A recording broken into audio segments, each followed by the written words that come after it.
Hello. Hey, there we are. Check, check, check. All right. I think we're online.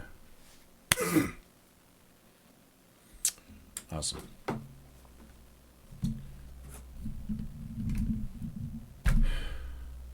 Leonard, Slacks, and Robert. Welcome back, guys.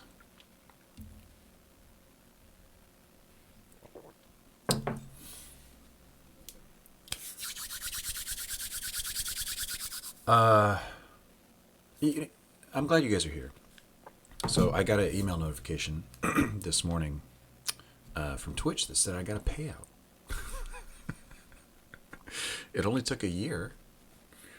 I guess they have $100 minimum, like a threshold you have to cross.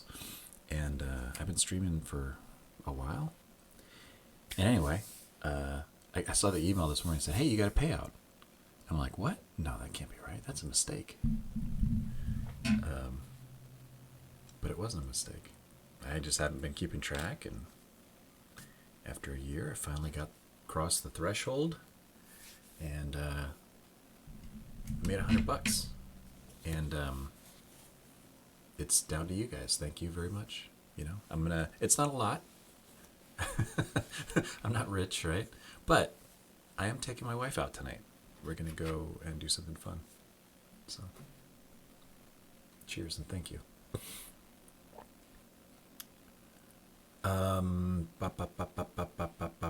What are we going to do today? There are many things we could be doing. Let me show you what I've done here with the level sharing first, and then you can help me decide if it's ready or done. Or done enough. I think it's done enough, but we'll see.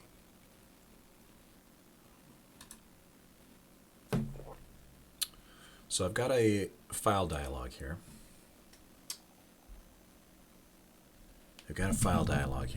And it's already themed appropriately for the game, right? It matches in with the other stuff. And it should be hidden, yeah, by default. All these guys should be hidden, I guess. So, where is it? When the game runs, excuse me. I apologize. We went out last night as well with some friends, my sister-in-law, some friends, and I'm still recovering. All right, so if we go into the editor, if you hit so I've got these import export buttons now. If you hit import, it brings up the dialog we just showed you, and you can go into whatever folder you want. I don't have a folder here for it, but then actually, let me just put one back.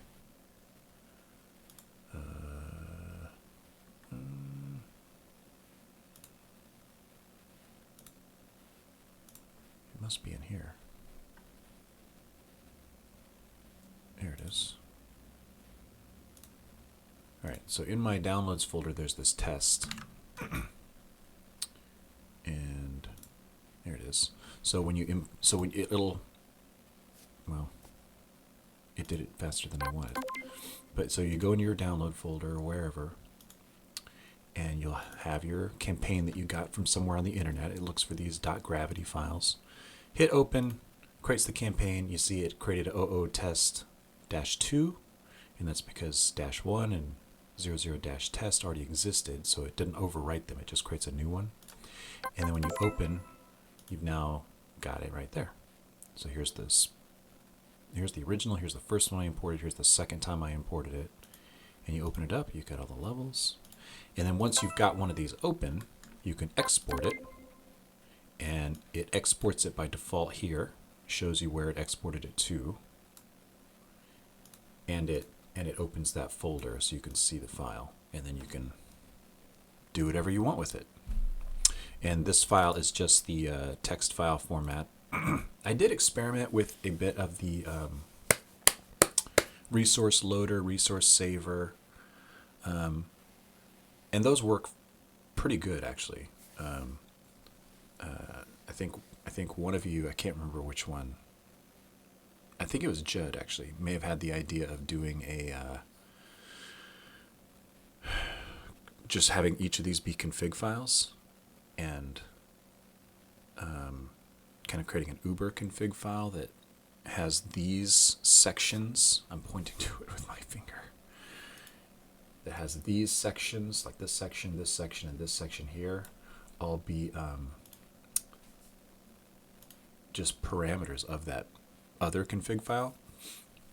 But that and the resource loader and saver have a similar problem where you end up with like a bunch of escaped quotes, and the resource saver especially has a bunch of like, it's like a T-res or T-scene file. So you end up with stuff like, oh, how come I don't have that project open? If you use resource loader and saver, you end up with a bunch of stuff like this in the file as well. And, it's fine. It's fine. And I do like this text-based format. It's great. It just not quite as clean as this. This is, especially if you start having things like this, and not that people are going to be hand editing these files, but it's just easier to kind of understand what's going on, to see it. It's more transparent to have it in a simpler format. So that's why I did it this way. And so that's the import-export campaign system. It'll import and export a whole level or a whole campaign with all the levels into one file. You can import, export them, and then just work with them in the game. Play them, do whatever you want. Then the code is also pretty simple. Here.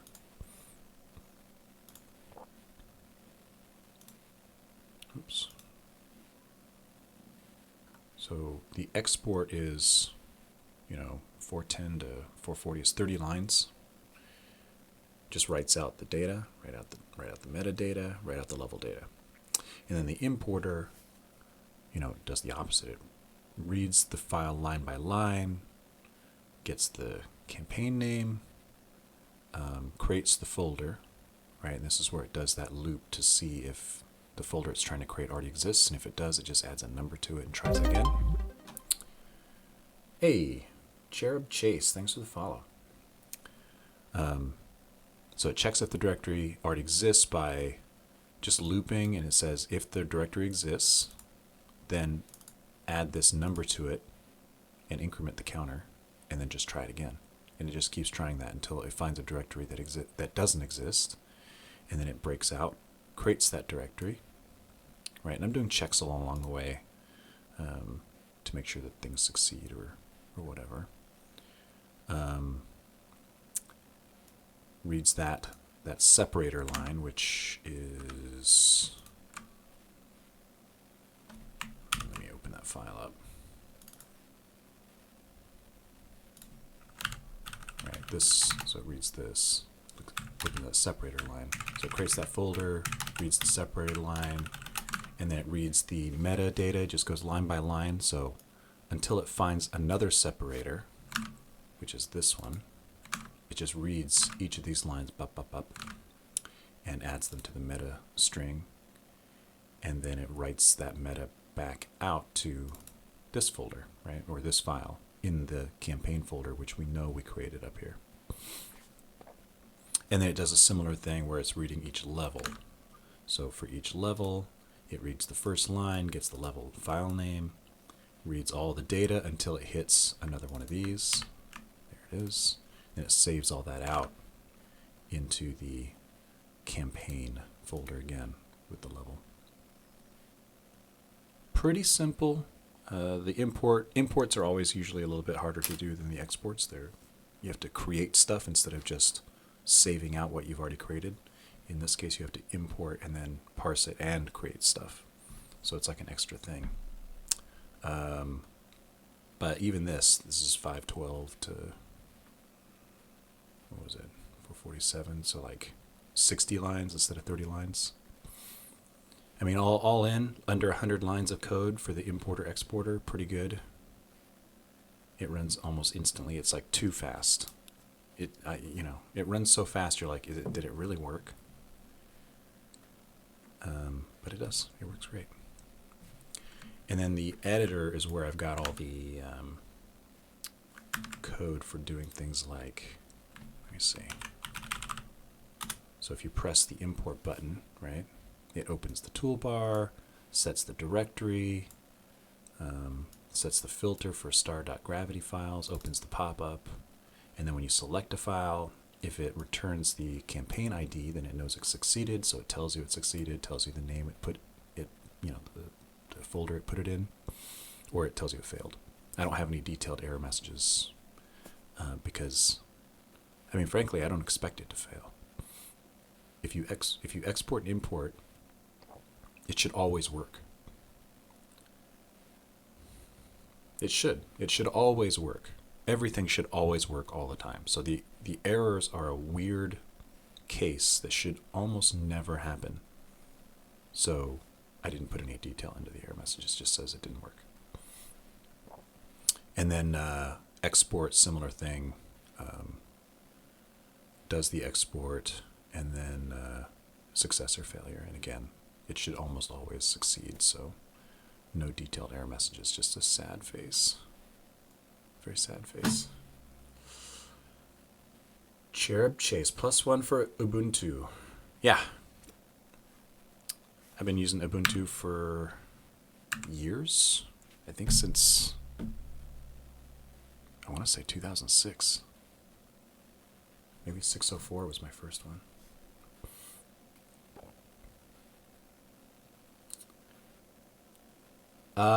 I do not. But that is a good question. So what would happen if somebody tinkered with a file and did something awful to it? Well, I mean, for one, I don't care if people modify the files. They're, if you want to modify your own files that are on your computer, have at it. If you want to change a number, that's fine, right? But what would happen if you deleted something important, like if you deleted that? If you deleted that, what would happen? I'm not sure. Let's see. Because I might need some more error checking here on the imports, just to deal with stuff like that. Okay, so it imported it, but one of the levels is going to be missing. This level should be missing, and this level should be broken, I'm thinking. Let's see. So those are the first two levels in the campaign. So if I open that campaign here, there's that first level, right? That second level's missing.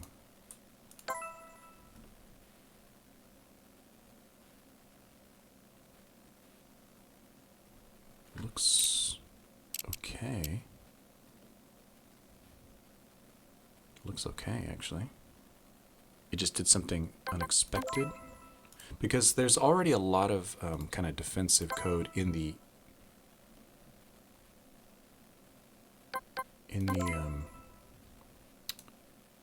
oh, interesting. So this is actually the second level. So what happened was this guy, it's like this key here, because there's a level file key. And then when I deleted that separator, it just went to this other level file key and put that into the file as well. Let me see. Let me open up that file. Let's look at the actual file that it created when it imported.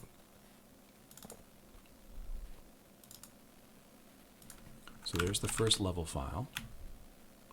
And then it's loading all the entity.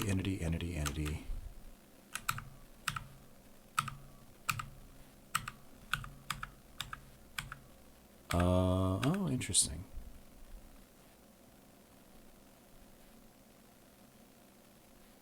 It somehow fixed it up. Let me do the import again. I'm really curious what's happening here. Okay, it imported it, and I'm not going to load it into the editor. I'm just going to go and look at it. All right, there's the first key, and then look, here's the second key, right? Put it all in the same file. But you can't have identical keys in one config file, because otherwise you wouldn't be able to separate these sections. So then when I load the editor, so this is 235 lines. When I load it, I'm going to load it right here. Okay, and then what I think the game just did was it loaded the level into the config file, and then maybe resaved everything. No, it didn't resave it. But if I switch campaigns, it'll save it, I think.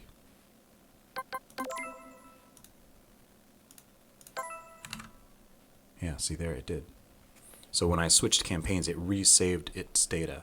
So what happened, I think, is that the second copy of these keys is taking precedence over the first copy in the config file, and the config file class is just fixing it up and making it correct and then resaving it. So if you make some mistakes in your import file, like leaving out a critical separator, it's going to break. I mean, it'll break in a way that it still works, but it's not what you expected to import.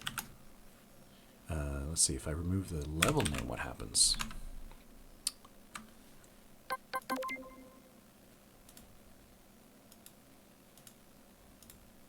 Import failed, right? Which makes sense because there's a check. Oh, wrong file. There's a check where it gets the level name and it sets it to empty, and it tries to get this, and if there is no line there that starts with level, that first line should be level, and if it's not, it just aborts. It returns nothing, and you get this error message. It says I can't work with this. So there are some things that are critical, and I think if you did something like removed some critical things, like let's say we removed, I mean there's defaults for all of these, so I think removing all those would be fine. It would just use the default value. If you did something like look at our wall and removed some of these parameters, or even just renamed them. Yeah, if you did something like that and removed a couple of those, I think this will be okay. Let's see.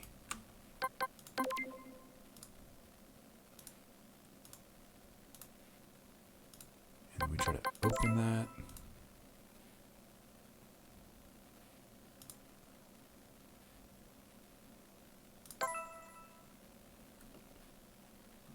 Yeah, so that worked. Let me open that one up.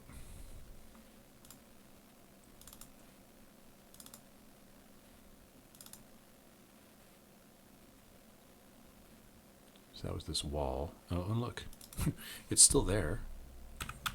They're just not doing anything. And so the game is just saying, look, I don't know what those are. So these just are the default values. And then if I switch campaigns, I think it's going to fix it. Yeah, see, it fixed it. Because it doesn't know what those parameters were, so it doesn't resave them. But it does know what these parameters are, and it uses the default, and then when you switch campaigns or play the game, it'll resave it, and it just fixes it up again. In the import data. In the imported data. The import file it doesn't touch. So there's already a lot of error checking and sanity checks in the code that creates entities, in the code of the config file for handling the config files. And there's a lot of defaults already defined when data can't be found. And all of that already handles cases where some of this data is messed up. It is possible some of these things, like if I removed one of these, this might not recover. If I did that, or if I did, yeah, let's try that. So if I make a vector 2 with only one number, what happens? The import should probably still work. Yeah, test 7. I go to test 7. Yeah, and it just couldn't import the file at all. There's probably a error in the editor down here. Yeah, there it is.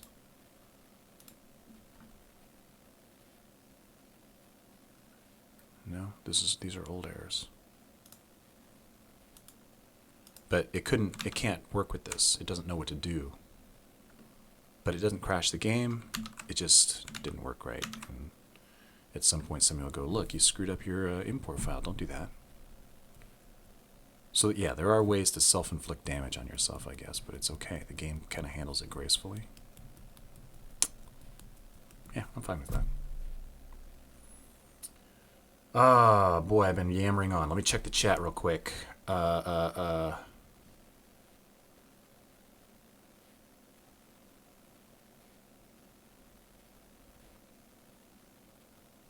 us Ubuntu users.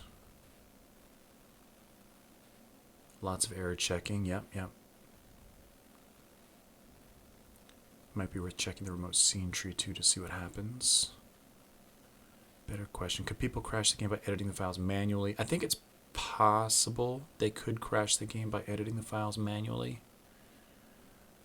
Maybe if they change fuel to cheese. Yeah, it's possible. But I think that's okay. If someone wants to do something crazy and it crashes the game, right? Like if somebody says gravity is now cheese, then unless they're high, they'll know that they did that, right? And they'll load the level. And if the game crashes, I don't think it will actually. Let's import this again. So I know I changed gravity to cheese. And if I open that,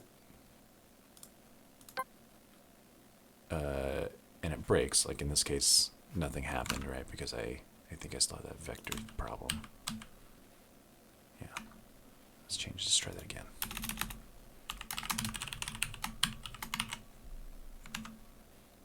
And starting fuel is A. Import that again.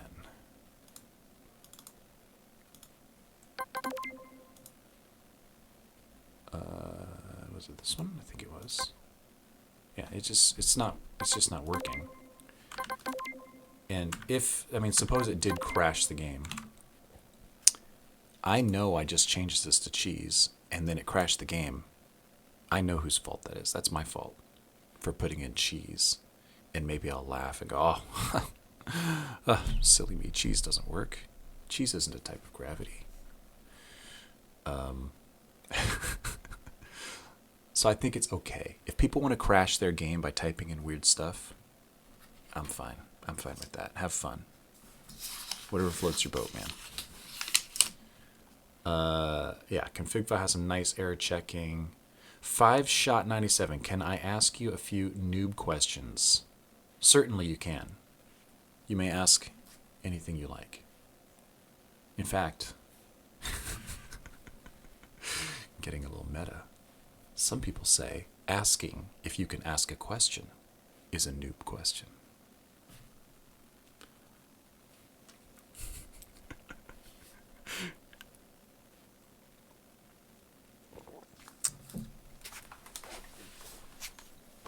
Yeah, if you're still here, I'm happy to answer questions if I can.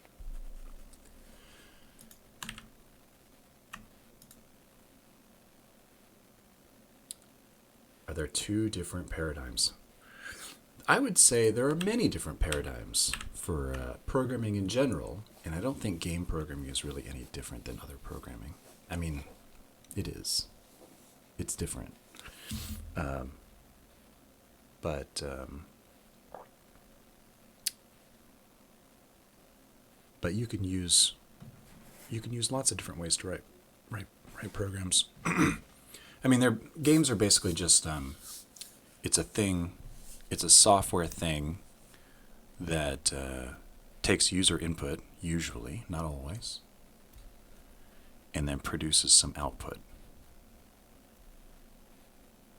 That's it. And that's like what every program does, right? So in that way, they're not really any different than anything else. But yeah, I guess where most game programming differs from like website programming or business programming, for example, is the game is always running, right? It's looping 60 frames a second constantly. Usually, not always. And most business apps and stuff don't do that. So, like a website, right? It responds to an event. Somebody goes to a web page or pushes a button, and a game kind of will sit there looping, checking for input. Again, but usually not always, right? And you can mix them. So you can mix them. You can totally mix them, and it's fine. There are cases where one makes more sense than the other. Like if you're doing a menu system for your game, that's probably going to be event-based because it just makes sense to do it event-based. And if you're doing input for your game while you're playing it and you want like pixel accurate frame, frame by frame, whatever, like you're making a fighting game or something, in that case it makes more sense to actually pull for input in the loop, where you're actually drawing the frames, or maybe in your physics loop. So in this game, I actually use both. I do both.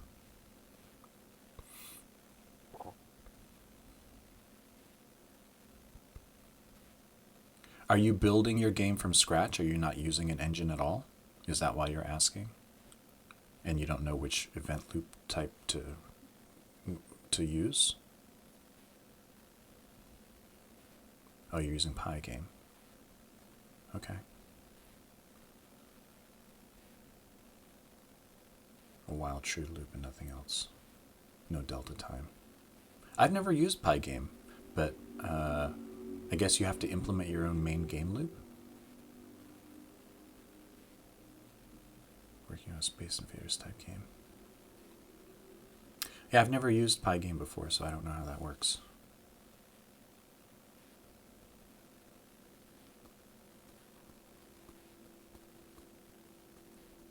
And there are probably other, programming models as well for games. Like you could make a tic-tac-toe game that's either event-driven or, kind of more real-time. You could do it either way. Tic-tac-toe, I think it makes more sense to do a hybrid, actually, where you do the input on an event system, but you'd have a constantly running cool animations of your X's and O's and background graphics, music playing, and all this stuff.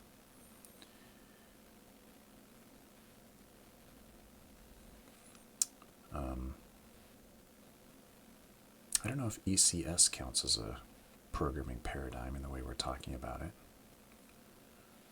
but that's more of like a programming architecture, I guess, because you can do class-based, you can do functional programming, you can do components, entity components, you can do all kinds of different ways of programming your architecture.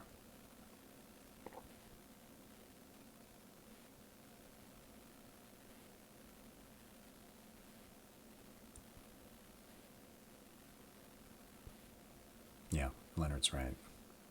Whenever you're doing some kind of movement, or like anything really that depends on something happening consistently and over time, you need delta time. Because otherwise, if you're doing it per frame, if your computer is running slower, then the game will be slower. And if it's running a little faster, it'll happen too fast to do anything.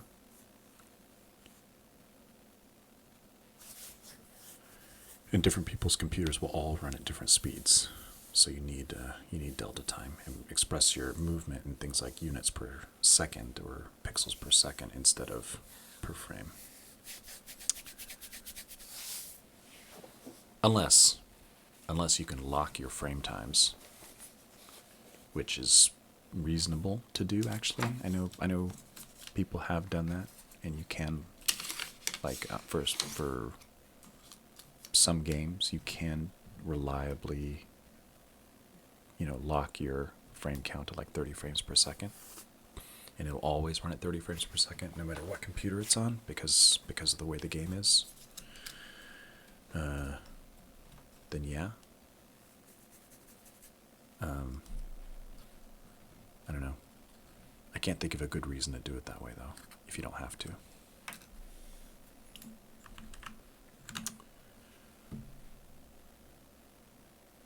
All right, so import-export system, I think I'm going to call it done. Let's close this. Let's go to this. Let's put this done.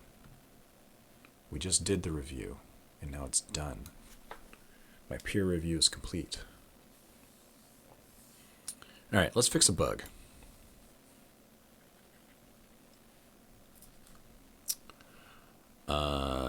Yeah, no, that's true. That's true. So there's actually, in Godot, for example, there's 2 updates happening. I don't know if Pygame has this, but there's a physics update, and then there's a rendering update. And the rendering update is usually uncapped and goes as fast as your computer. The physics update is always capped. And the default in Godot is that runs at a fixed 60 frames per second. And it's very reliable. You can count on it. And they can do that because the physics update runs so quickly that it essentially takes almost no time. So they can guarantee that it runs 60 frames per second on everybody's computer.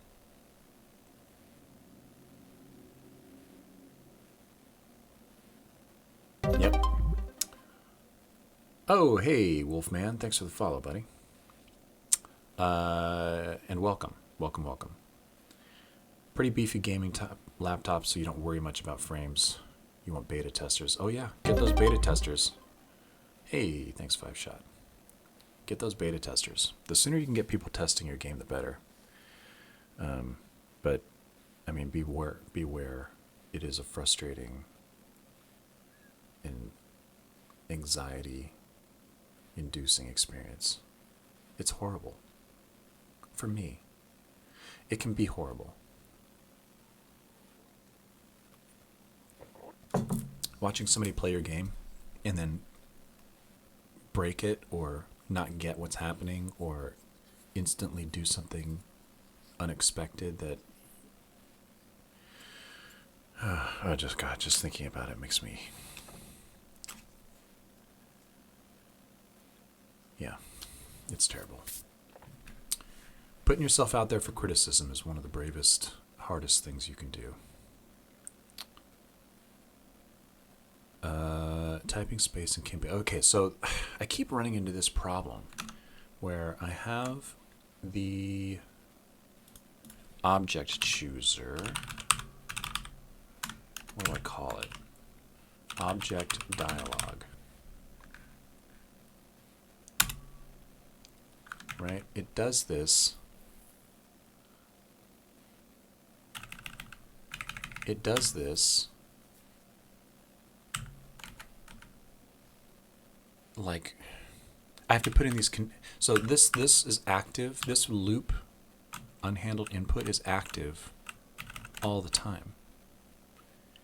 And I have this in here to say if you. Let me run the game. So you push space, and this comes up, right? And I can choose all my different guys to put in the game. Maybe we'll draw some icons today. Anyway, I'm sorry, I'm getting off track. So it brings up this dialogue, right? But then if there's a, like if I'm typing over here and I type in a space, it doesn't do it, right? So why not? Why didn't it do it? And it's because in the property editor, I have this method prevent bubble, right? So I connect that signal prevent bubble to every time there's a GUI input. So all of the GUI inputs in prop editor prevent bubbling up of the event. So the space bar gets handled here, and then it doesn't get handled, it's not an unhandled input anymore, it's handled. Right? It accepts that event. So then this code, this unhandled input code, when that space bar is pressed, this doesn't run, which is what I want. But I keep finding new places where I'm not doing this. Oh, and it's a pain in the neck. So yeah, one of them is, where was it? It was here. And if I'm typing here, no, that wasn't it. Where was it? Typing space in the campaign creator shows, oh, campaign creator. So the campaign creator is this here. So you have to push space and the dialogue pops in and out. So this isn't handling it. So this is the save dialogue.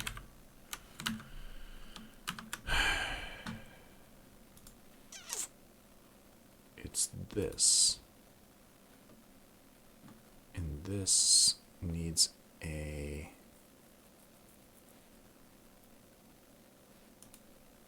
accept event.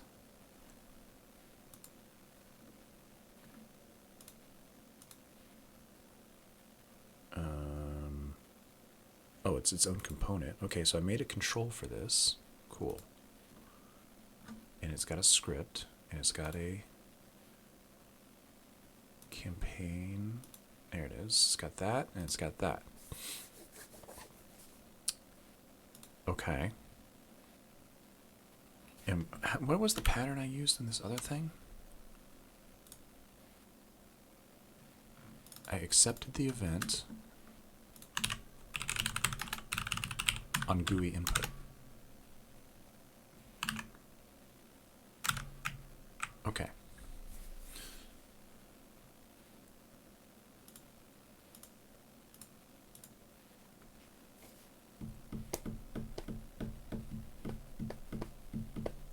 I wonder.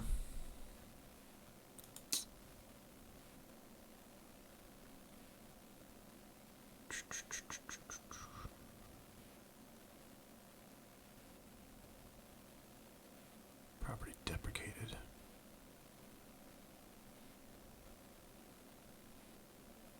I always look through all this stuff. There it is. Pass on modal close. That's fine. Like I don't understand fully why if I'm on this control and I'm typing in it, or I'm on this control and I'm typing in it, why isn't that handled input? I don't quite understand that.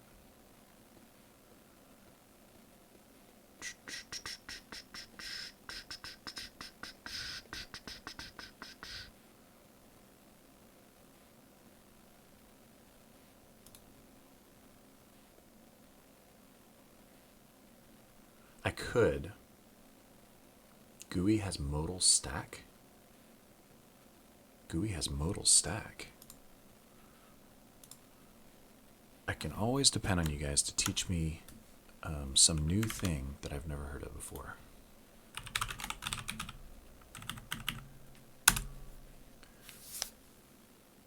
The topmost modal in the stack. GUI has modal stack.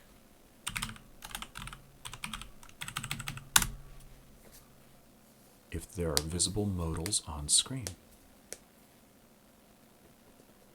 Huh. And are these modals? Like my dialogues?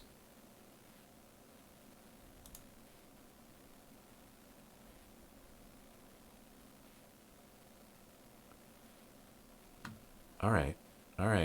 that might be a great shortcut. So that would be here. If get viewport. Oh, by the way, so I was talking to Jitspo yesterday, and he uses this same thing, right? Which he got from me, and he a couple of months ago he'd put in a pull request where he lowered the volume of the explosions, which I also lowered the volume of the explosions, but I never put it back into the repo because I'm lazy. But he also did this thing where as you type, it slightly increases the pitch if you've got a lot of typing going on. Listen to this.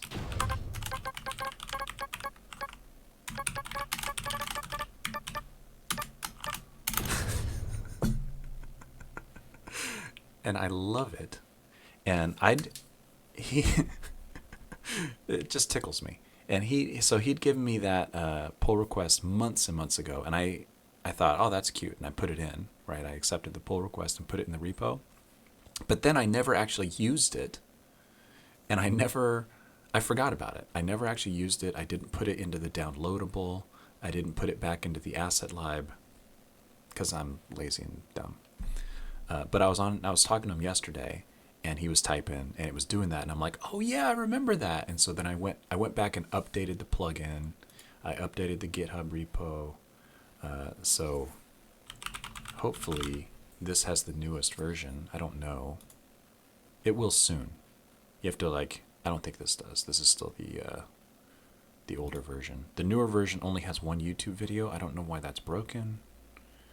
This is the updates in their moderation queue, so it'll be there soon. But you can get it from the GitHub repo. Is that linked here? Yeah, you can click View Files. Right, so you can get it from here. It's all in here. But anyway, so excuse me. It's cute. I really like the sounds that it makes now.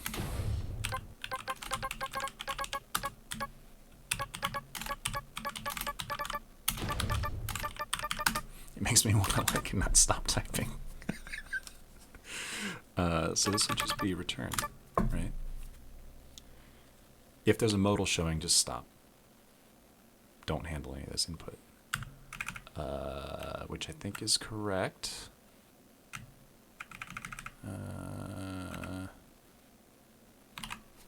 Let's see. So now, no. Maybe gotta reload this. Let's try reloading it.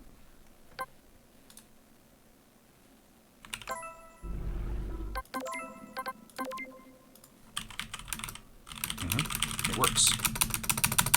Hitting space all day.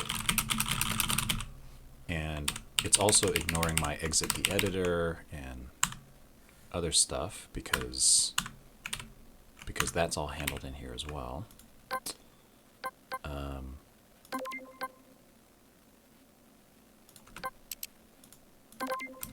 Yeah, that doesn't count because it's not a pop-up.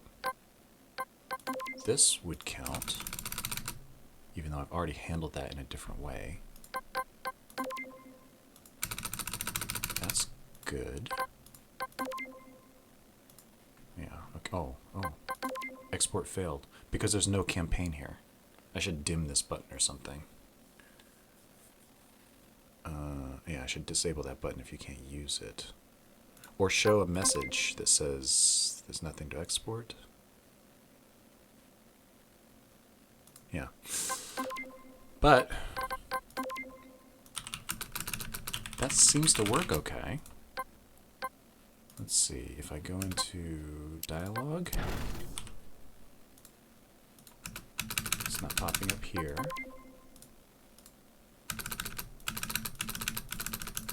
Yeah, that's actually really good. Okay, I like that. I'm gonna make a comment because this seems a little like magic.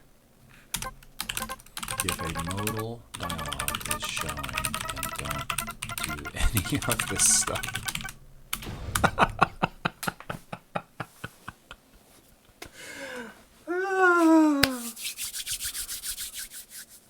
Yeah, this does save a lot of fiddly code that I have to otherwise write. Right, I have to otherwise write this kind of stuff with, you know, signals getting connected and whatever, right? Which is hard to remember to do everywhere and annoying to have to do a lot of different places. And this just puts all of that stuff, all of that same effect into 2 lines right here, right?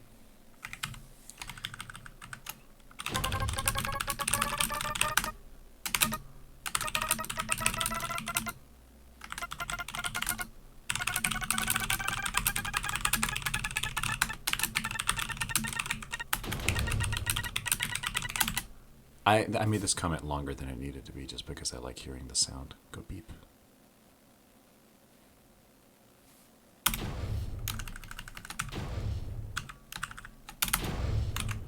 All right.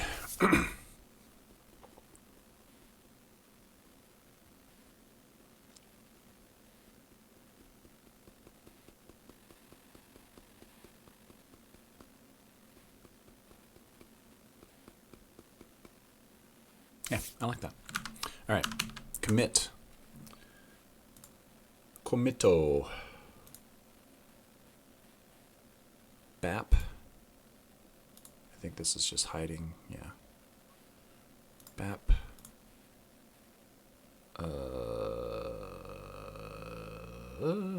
So weird. I'm gonna throw this one away.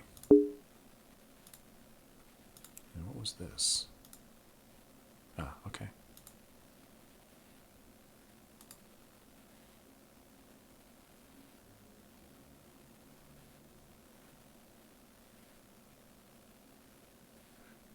Actually, I want this to be false as well.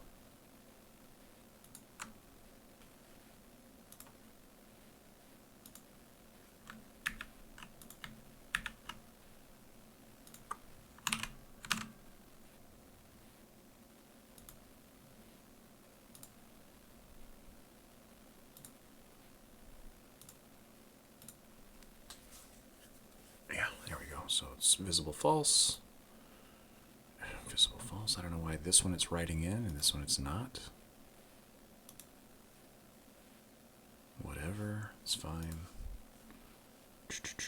Yeah, that's good. Okay. Fix bug with fixed object chooser appearing when typing in some dialogues.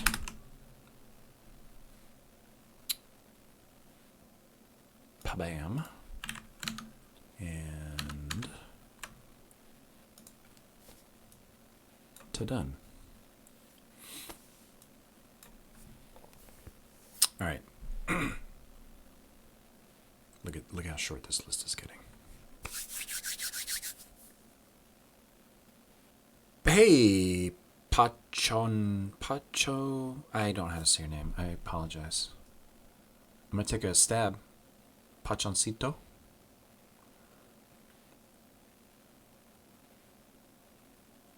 Let me know how you'd like to be called. And welcome. I love seeing these lists get shorter. And these numbers go down, right? 13, 1, 2, 3, 4, 5, 6, 7, 8, 9, 10, 11, 12, 13. Some of them are bigger than others. I got 2 bosses to make. That's going to be fun once I get into that. I got, 20 levels to make. But this is going to be pretty... This is easy. This is another enemy, which is easy. These are basically just big enemies, which I think should be fun, if not easy.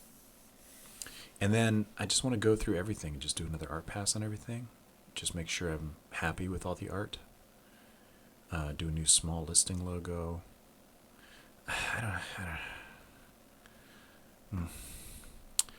A little bit of design update on some of the levels.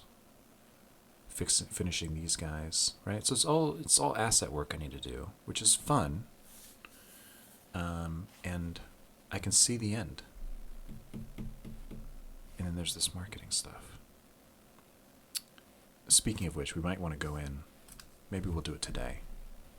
Yeah, we'll go in and update the App Store listing, the Steam app listing.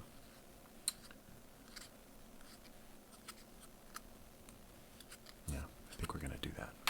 Because, I told people early access is going to last 6 to 12 months. Well, 12 months is next Friday. So, I think they deserve an update.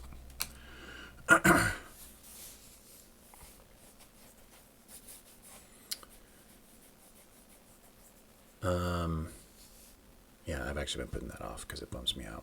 It doesn't bum me out. It's just, it is what it is. I forgot. I think, Leonard, you'd given me a thingy, a suggestion.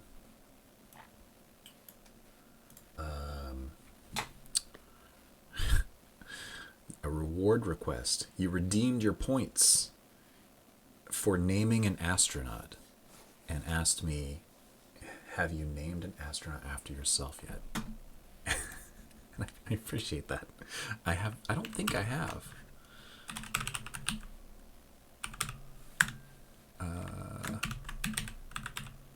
Oh no, it's called person. And do I have the data? Yeah, it's people names. All right, so I have this JSON file.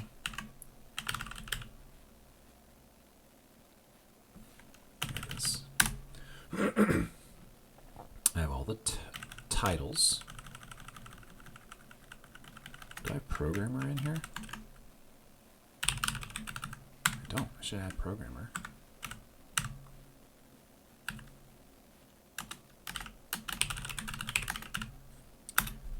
And do I have artist in here? I don't.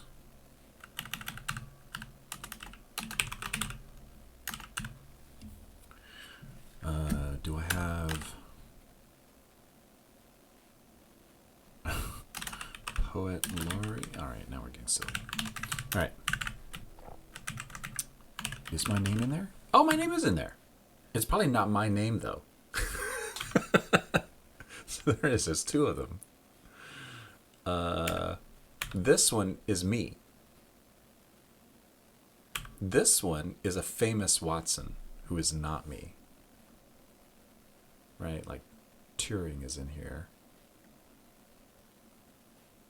Wolfram is in here. Zimmerman. Hubbard, right? These are famous scientists, I think. Or maybe these are famous 80s video game creators. I can't remember. And these are like famous scientists. Yeah, so my name is in here. I gave myself credit. Everybody should put themselves in their own game. Anyway, but thank you. Thank you for thinking of me. I appreciate it. Oh, rats. I erased the programmer thing. Names.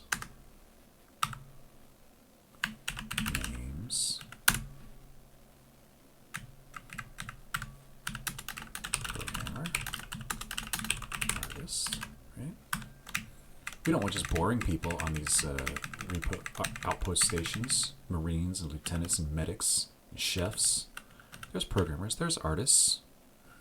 There's janitors. There's who else? There's assistants. There's pastry chefs. There's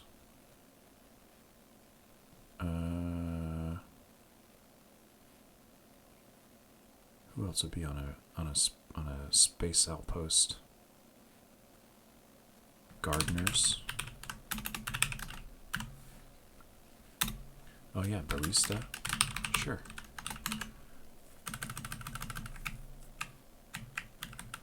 All right. Because yeah, that would be hilarious, right? You beam a guy up and it's like, barista Valiant Cheese says, oh, thank God, I was running out of air.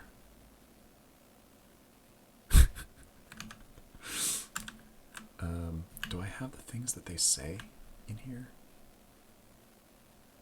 No, I just want to add more stuff. People.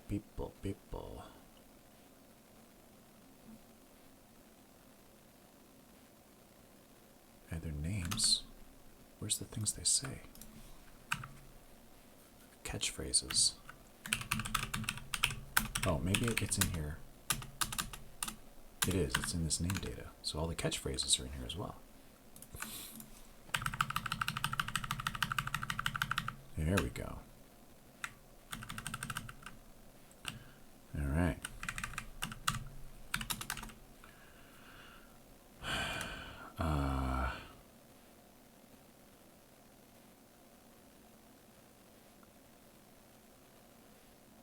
So you've just beamed up one of these astronauts, and how does he thank you? He was running out of air, and he's like, where's your espresso machine?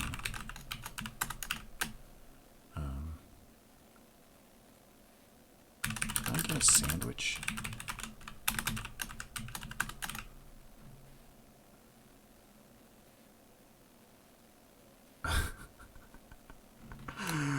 Oh man.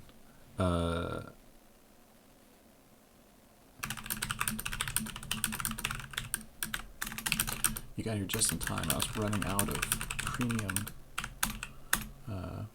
pumpkin spiced oxygen.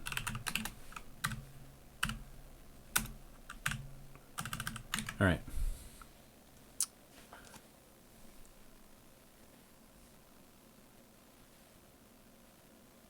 Oh, look, I have a Hive Time reference. So this is what they mean by early access.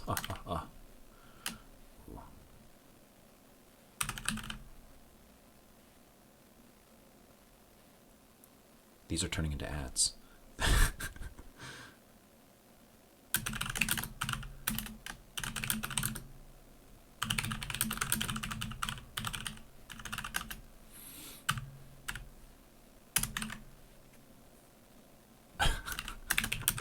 We are Borg. Is Borg TM? I can probably use that. That's fine. No one's going to come after me. The Star Trek people aren't going to come after me.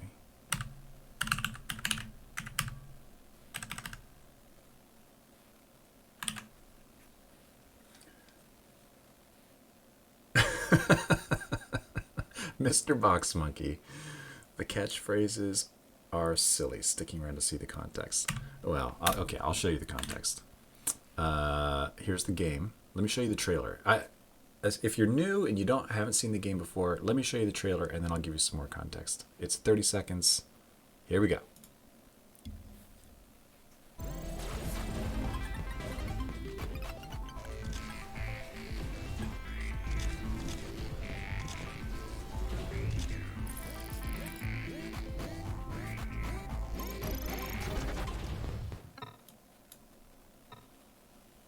GravityAce.com. Go check it out. GravityAce.com. You can see all the links to all the things: Discord, YouTube channel, early access link, blah, blah, blah. Oh, you have? Well, thank you. That's sweet. I don't know how the word gets out, but apparently people have seen it and heard about it. And I know the Godot Engine guys helped me promote it quite a lot, so that's nice. Yeah, I'm glad you've heard of it. Getting people to hear about the game knowing is half the battle. Alright, so these catchphrases show up when you're in the game. And let me just put a bunch of dudes here. I'm going to put dudes here. Alright, then we'll go rescue them. So when you beam up a guy with no dialogue attached... Oh, I turned off the dialogue. On. Alright, beam up a guy with no dialogue attached. It gives you one of the catchphrases. Director Fraser, you saved me! Yeah, I did. Pastry Chef Faulkner, mind if I make a few stops on the way back? He's got some errands to run. Xenobiologist Yokoi, did you bring any coffee? Officer Surf, we are Borg. Librarian Armstrong, want to hear a knock-knock joke? That is something a librarian might say. Specialist Leffler, wow, thanks. Have you heard of the game Hive Time? The air was getting stale in here. Pretty fancy flying, Ace.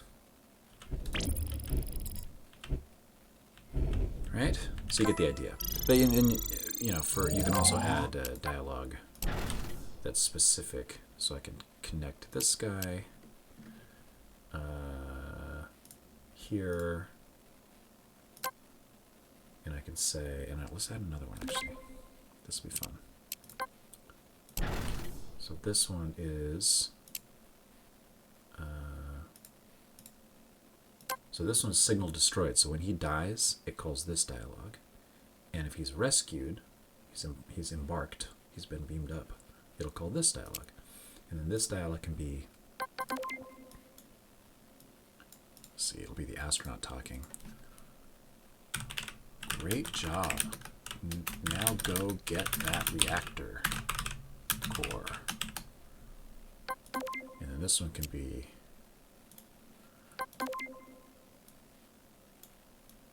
the captain, dear God, you've killed him, Jim.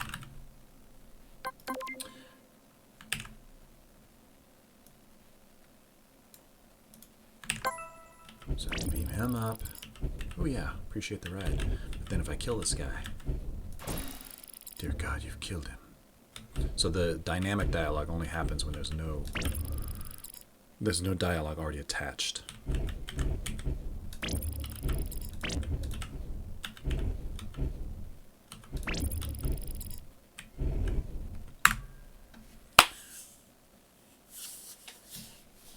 Yeah, add some fun flavor to the game. Oh, through Vimlark. Okay. Yeah. Vim's great. Vim is great. Nice guy.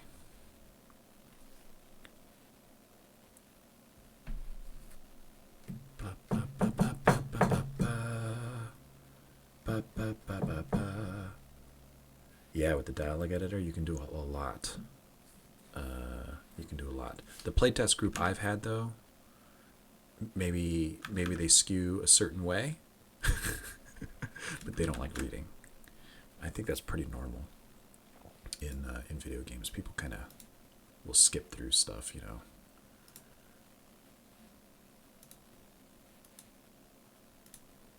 Yeah, so that's all okay. I don't know why I put a space there, but it did, whatever. They changed the level format just slightly, or the scene format just slightly between minor versions sometimes, where the idea is, you know, it's cleaning this up to make it more consistent between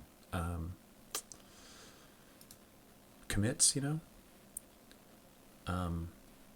But as I upgrade, right, and the scene format changes, then I have kind of this mixture of the old version and the new version. So this is like just saying it's updating to the newest version. And it's like, whatever, I don't care. Anyway, new catchphrases for astronauts. And I think the channel points system is on, so if you guys get some channel points you want to name an astronaut,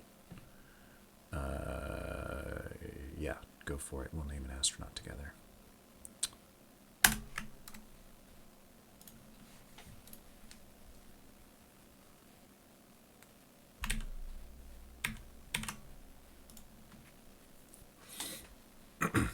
All right. Look at us.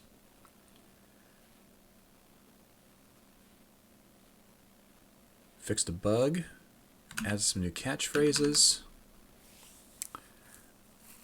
I think I want to fix these patrol points next.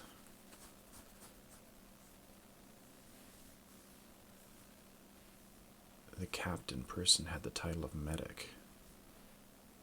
Oh, yeah, yeah, yeah. Yeah. Well, yeah. I guess a lot of it depends on context, right? If you're playing the game, then the radio comes on, like that dialog bubble is meant to be the radio. It's not necessarily who's talking. Well, the object that in the game that signaled that isn't necessarily the person who's talking. But like when I killed that guy, I killed an astronaut, but then the captain came on the radio and said whatever.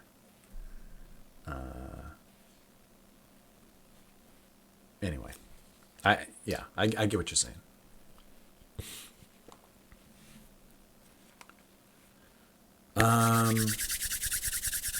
Yeah, I think I want to work on this a little bit because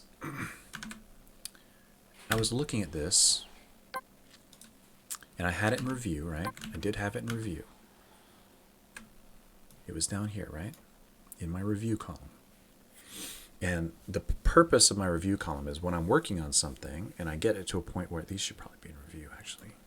I get it to a point where it works and I've done some art on it, then I kind of just let it sit for a while, and as I play the game, as I do other things in the game, I'm playing it, and I'll notice, you know what, that's starting to bug me a little bit, or I really love it. And if I really love it, I'm done. But if it's starting to bug me a little bit, I put it back to in progress here. And this one was starting to bug me a little bit. So it's these guys. No, let's delete all this.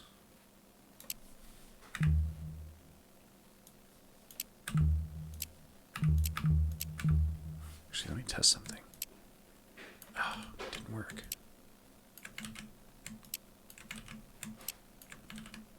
Why isn't it moving these? It doesn't think they're attached.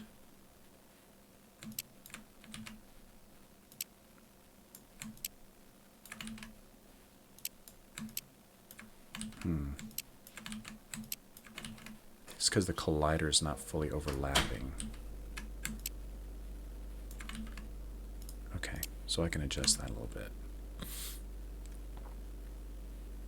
Let's do that adjustment real quick. I always get sidetracked. But let me finish my thought. So this art here, where it's kind of thump, thump, and it's got these spikes on it, and it's got ears, and it looks like a cat. I'm not feeling it anymore. So I want to change that a little bit. I did a drawing, which I don't have in front of me, but I'm thinking more, less cat stomping and more lava lamp is what I was thinking.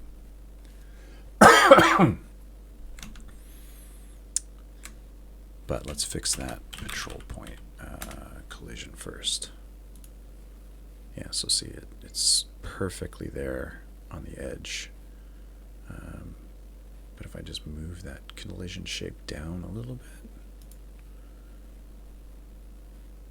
and actually if I move,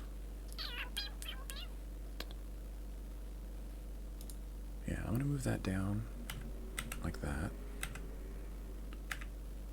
And I'll move the sprite down a little bit as well, maybe 3 pixels.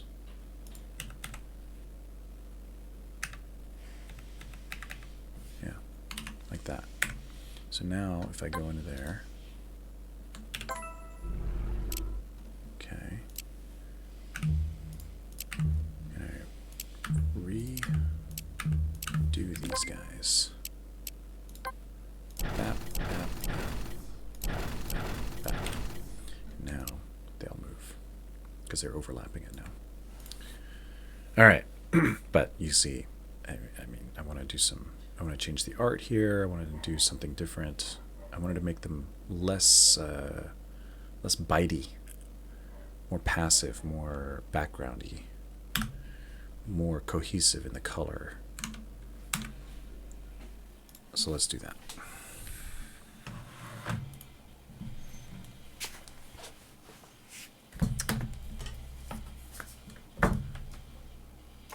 I like the overall shape of it. Getting the old drawn tools out. I do like the overall kind of feel of this thing. or the shape of it. But I didn't like the animation that's happening.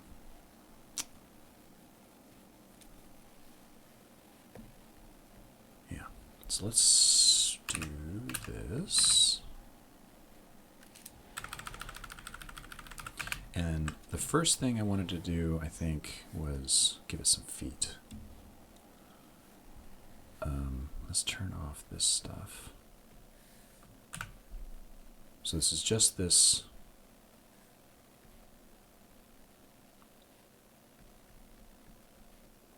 Oops. There. It's just this base layer, right, is the only thing I'm working with here. So I want to move it up like that. And then let's give it some legs.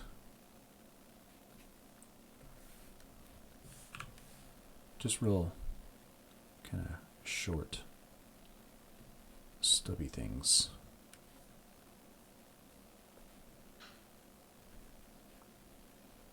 Because just about everything in this game has legs.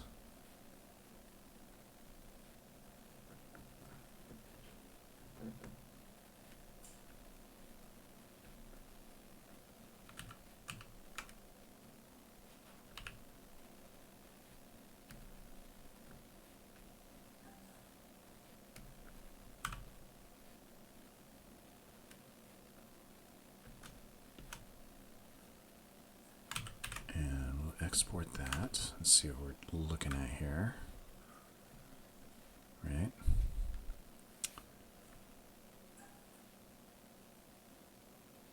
And in game, I might want to go actually much bigger with those legs. Yeah, I'm going to go much bigger. And they're fine, but again, they're small, they're very subtle, and I think I want to do something much bigger. And I have all this space in the sprite, so might as well. So let's do that.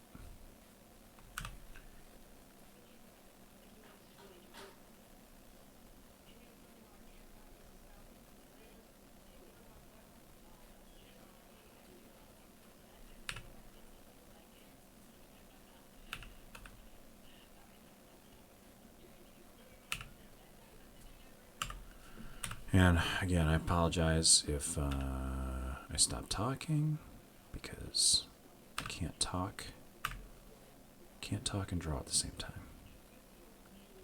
It takes a lot of effort. So if you have any questions about anything, if you want to talk about something while I'm doing this, go ahead and chime in. And I'll check the chat in a sec.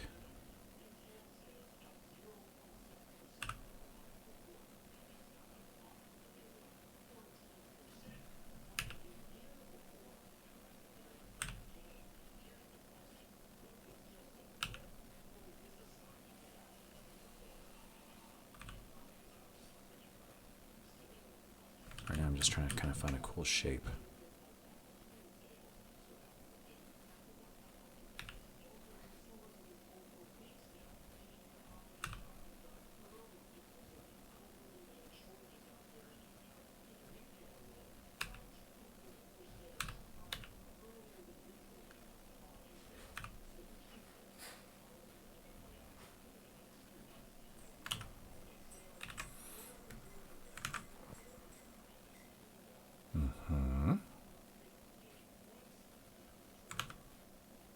So the way these get placed on the editor is, this is the parent node. There's its origin right there. So that is going to be the snapping point on walls, where it'll snap, and then the collision and the sprite shape can extend beyond or around that. Like if I put the sprite way down here, right, then it would snap there to the wall, and you'd see all this stuff kind of below the wall. But I think I wanted something like that. Like there's spikes going into the ice. And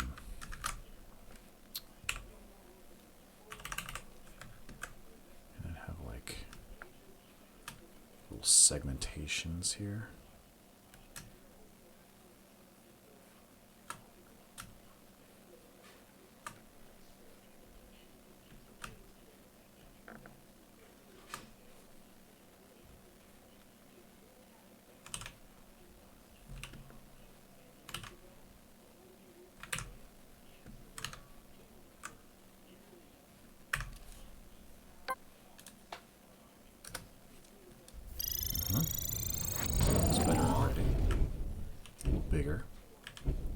noticeable.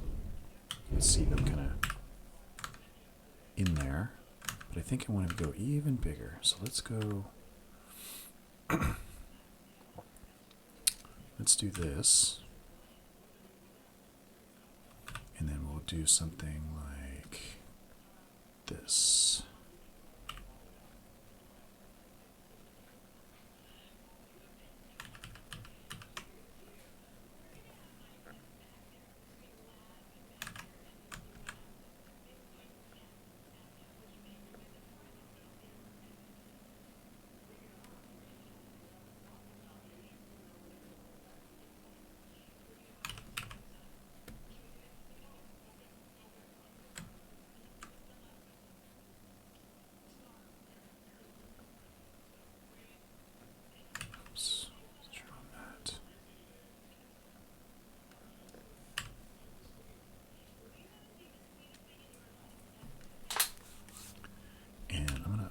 These guys.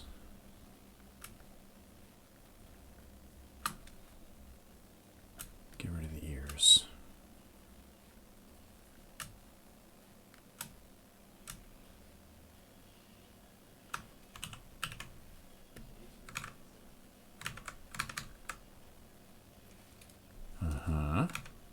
So in here I need to move the sprite because I've been moving it up in the image editor. I can move it down here like that, and then maybe change the collision shape height a little bit, and width maybe.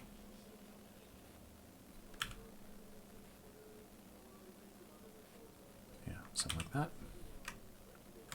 And then let's try it out.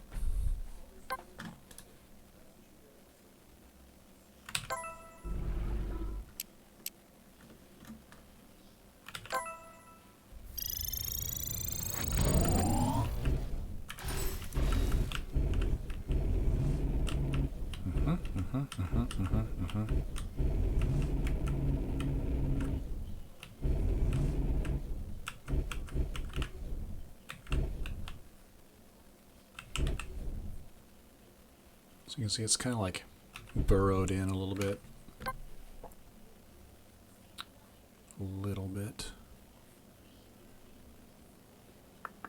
I think I want these blue bits to be a little bit thicker.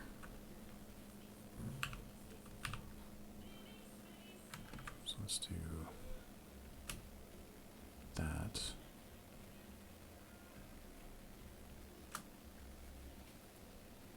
And then this. And this.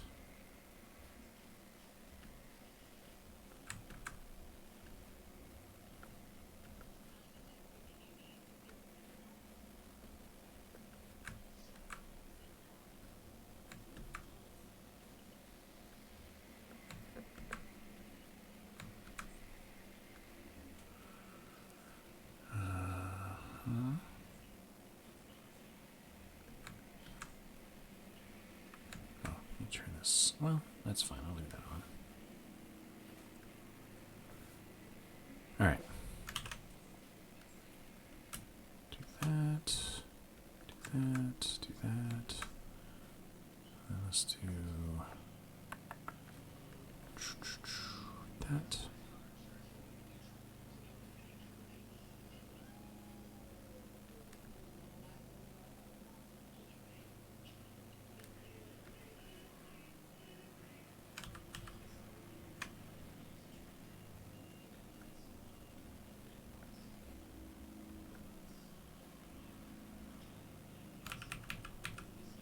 Don't want to put in too much detail.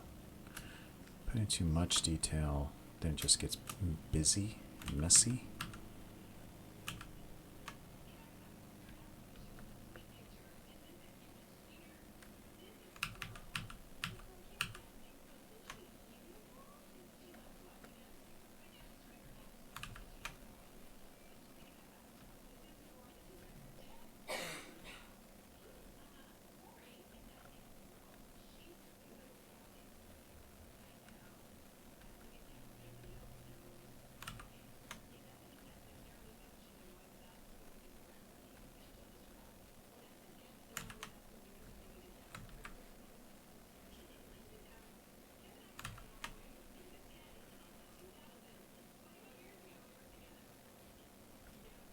looks cool.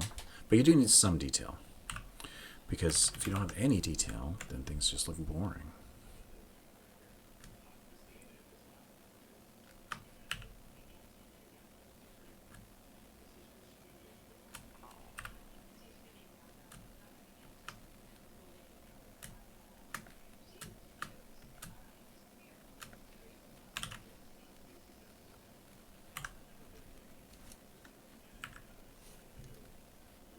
Alright, that's actually looking better.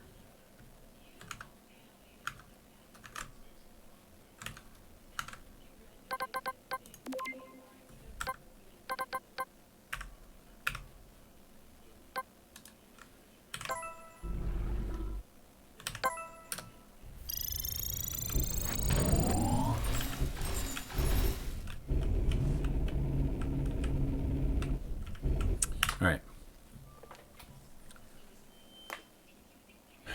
Lava lamp, lava lamp. Let's see. So the plunger is out. Delete. This light is out. Delete. Glows out. Delete. We will add this stuff back. Maybe. Yeah, we probably will. But for right now, it's gone. All right, new layer. Lava lamp. And I feel safe deleting this stuff because, you know, it's all in, whatchamacallit, source control. I can get back the old version if I ever need it or want it. I'm not worried about it. It's there. All right.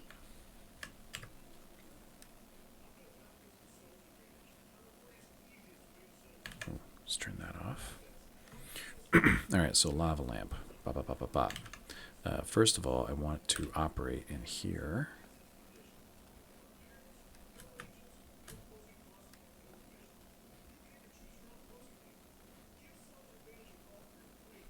That.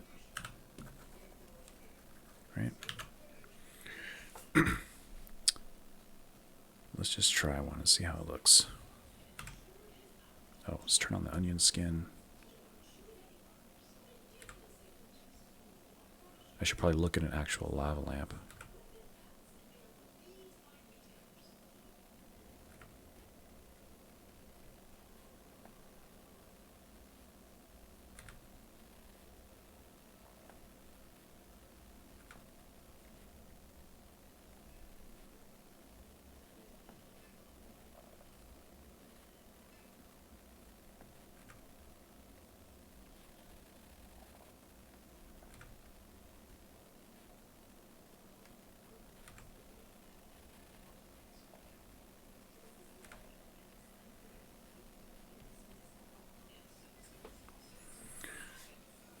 It's doing something.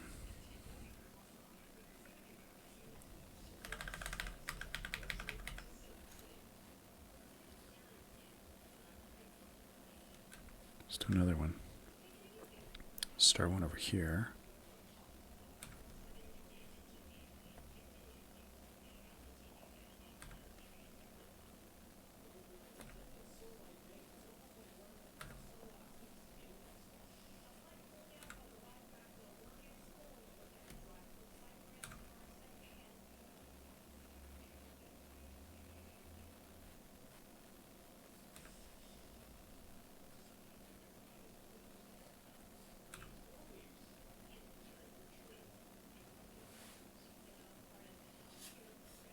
It's a very bouncy, jumpy one. Lava lamp.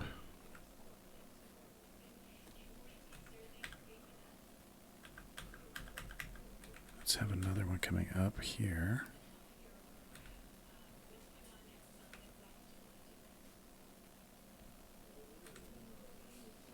It's kind of like combine with this one, but then carry on its journey.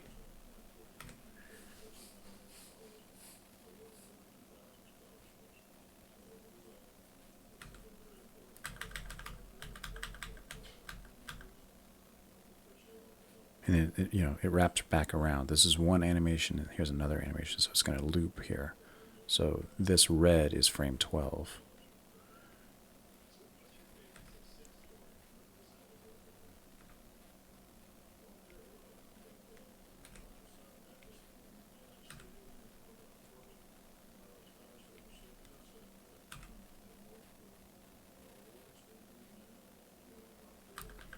Right where they combine, I want to make that more goopy. Right here. Be a little more goopy.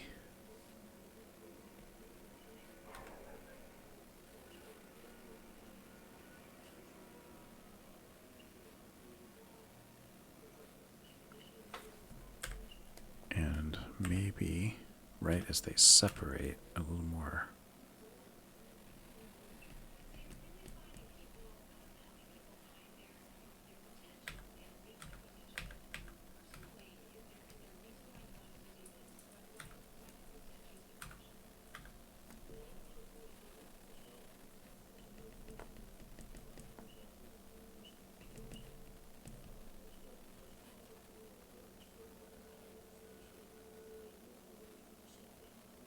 I don't like the goops.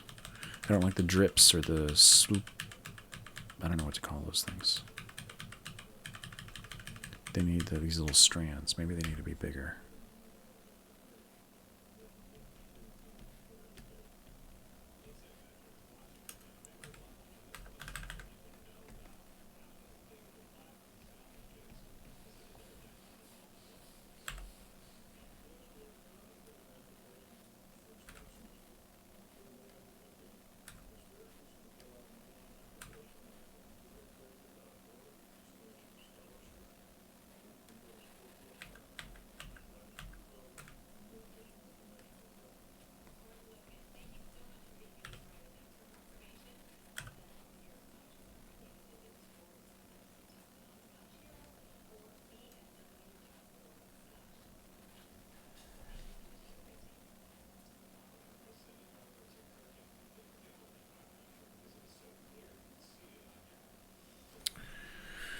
I don't know. Let's look at it in the game.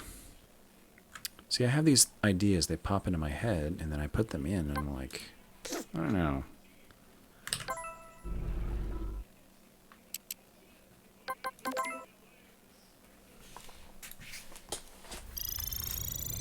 I think the trouble with these things is that they really need to be more than 12 frames, or I need to play it much slower.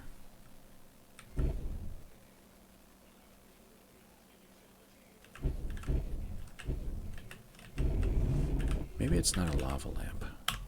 Maybe it's more like a... I do think I want something in here moving around, but maybe it's not a lava lamp. Maybe it's like some kind of crazy blob, right? But it's like very kind of goopy, like it's some kind of energy thingy.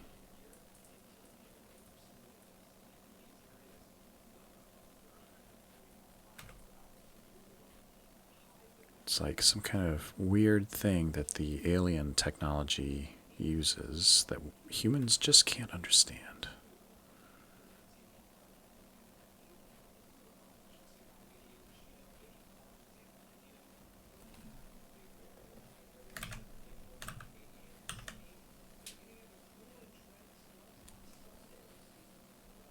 Maybe. What is the frame speed here?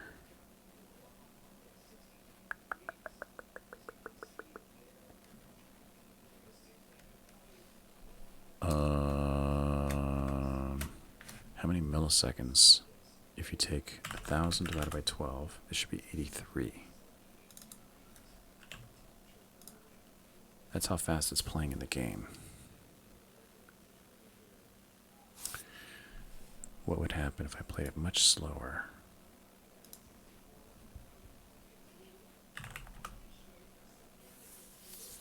That's not as good.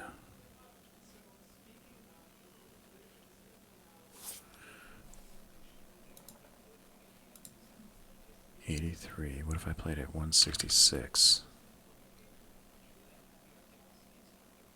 Maybe. That's 6 frames per second instead of 12.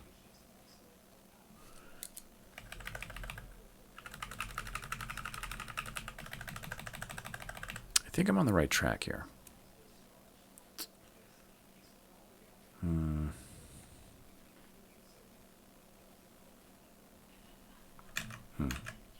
Let's make this bigger. And so the first one's going to go like that, and then it's going to go like that, and then it's going to go like that, it's going to go like that, like that, like that, like that.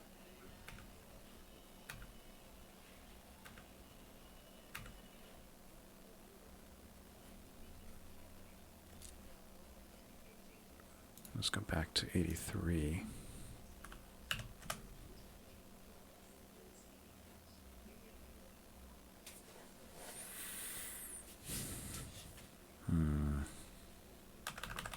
Let's try adding a little bit more variation.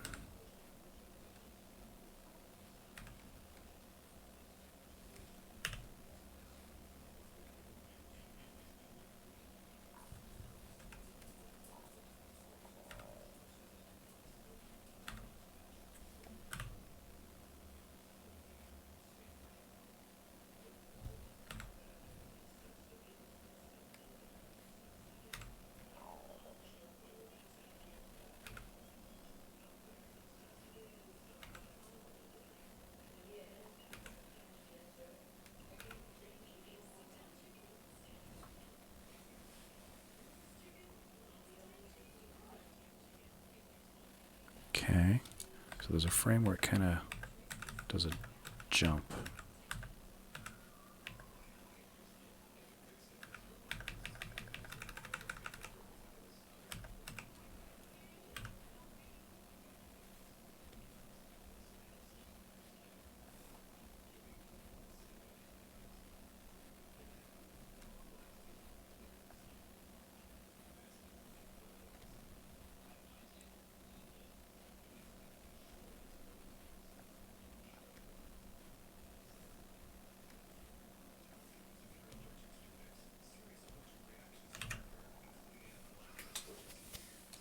That's kind of okay. Let's do another color inside of it.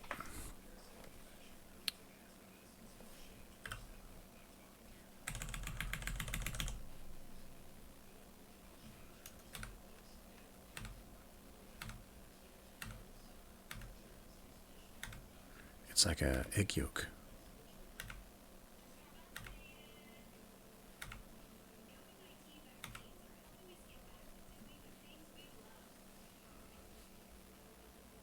Oh, I wonder if I could animate this and make it look like an eye.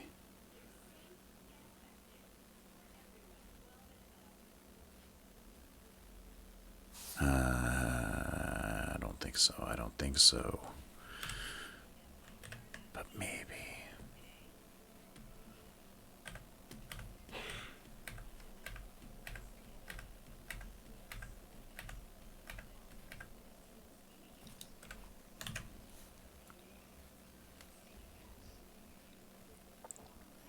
All right, and then when it activates,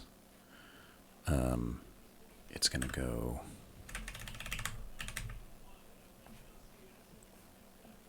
full white like this, BAP, and then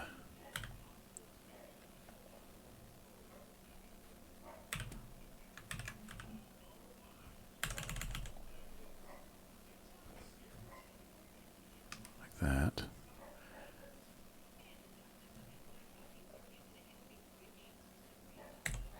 And then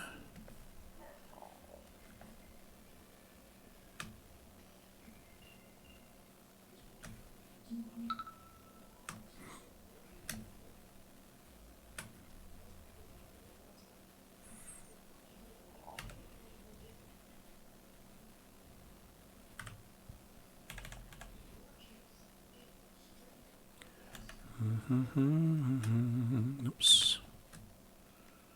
Do do do. Moving pixels around.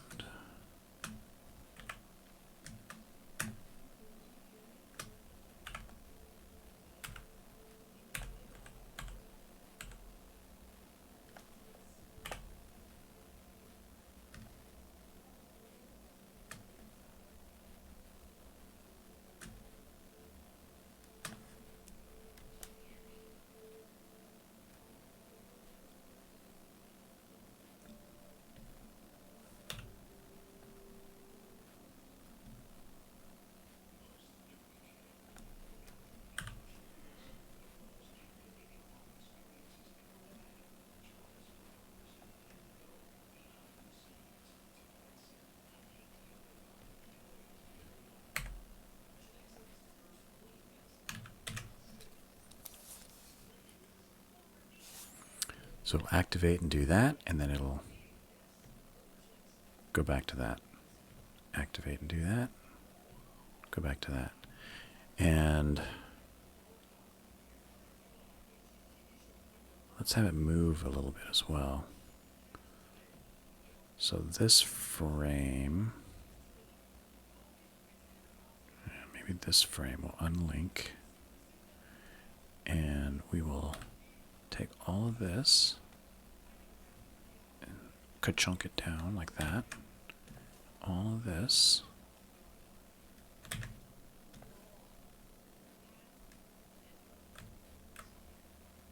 And ka-chunk it down.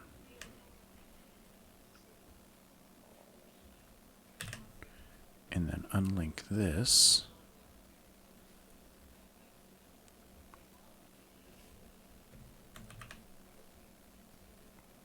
Pop, pop.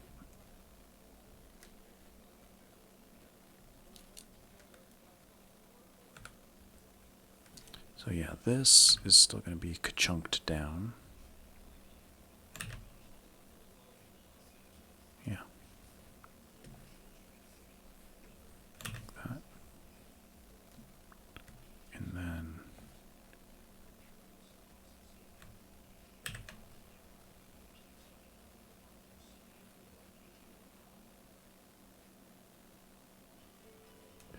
And then maybe I'll go back to my, I kind of had an original, one of my original ideas was to have like an antenna or something on here that would flash. Let's add that.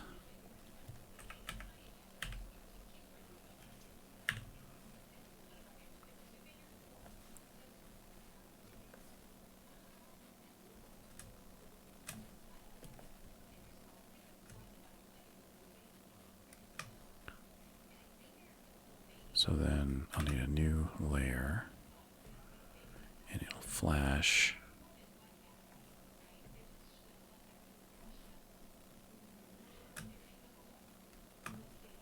There. Right, but these are going to be, they're going to flash white.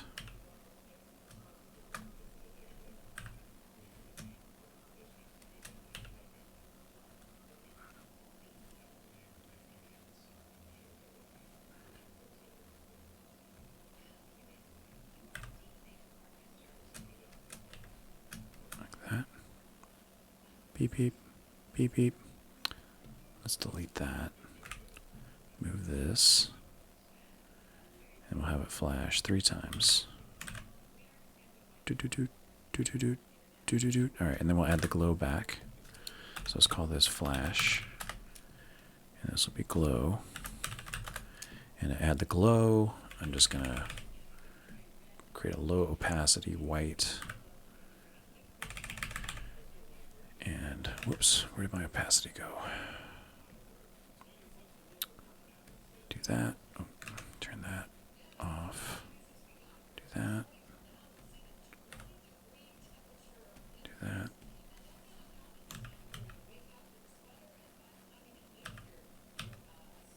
Where did my...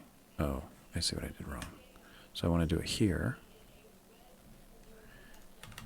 And here. Here, and I can blur them, Let's blur it.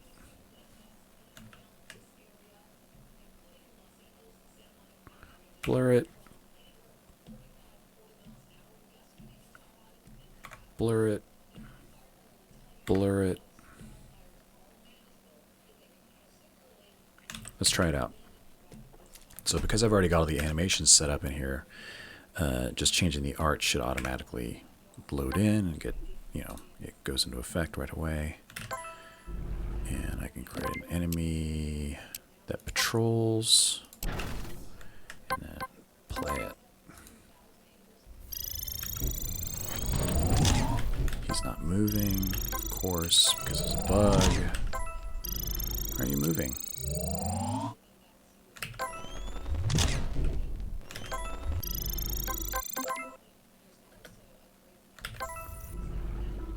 Why aren't you moving, my friend?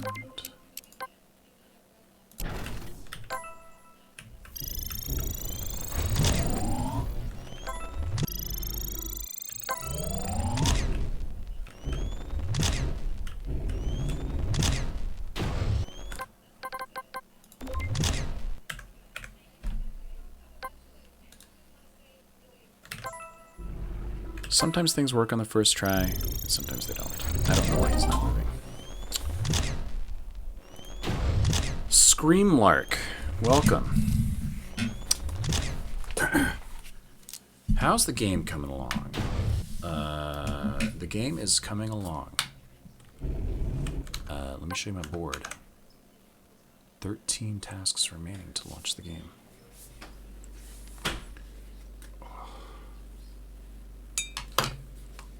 My glasses are pinching my ears. My headphones are pinching my ears against my glasses. Togglebit, Timber Justin, like compile and run. Thank you for the follow. Welcome, welcome, welcome, everybody. Game's coming along great. I don't remember Tom Lay's Discord. If you're anything like me, you're in a million Discords. I do use state machines in some places. I mean, the whole game is a state machine, if you want to get technical about it. But this is a good example. I actually have a state machine animation node, which manages these idle and active states. And then when it becomes is active, it plays that. And then when that's gone, it goes back to that. Pretty cool that that's built into Godot. I have another enemy. What is he? I'm trying to remember what he was. He was the ice turret. No, ice launcher. This guy. This guy has a state machine that's a little more complicated.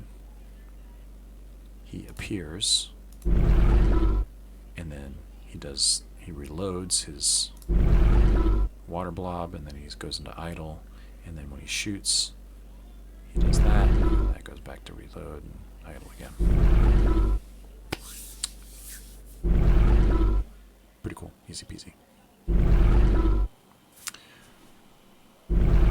So yes, I do use state machines. Some of the older enemies, I didn't use this formal kind of state machine, like this guy. He doesn't have an animation state. He didn't do a whole lot. Like, he didn't have different things that he needed to do, really. So, like, different animations in different places. I mean, I could have, like, whether he's alive or dead. But instead, I just have this variable. And I just change the animations manually. So, I'm kind of all over the place.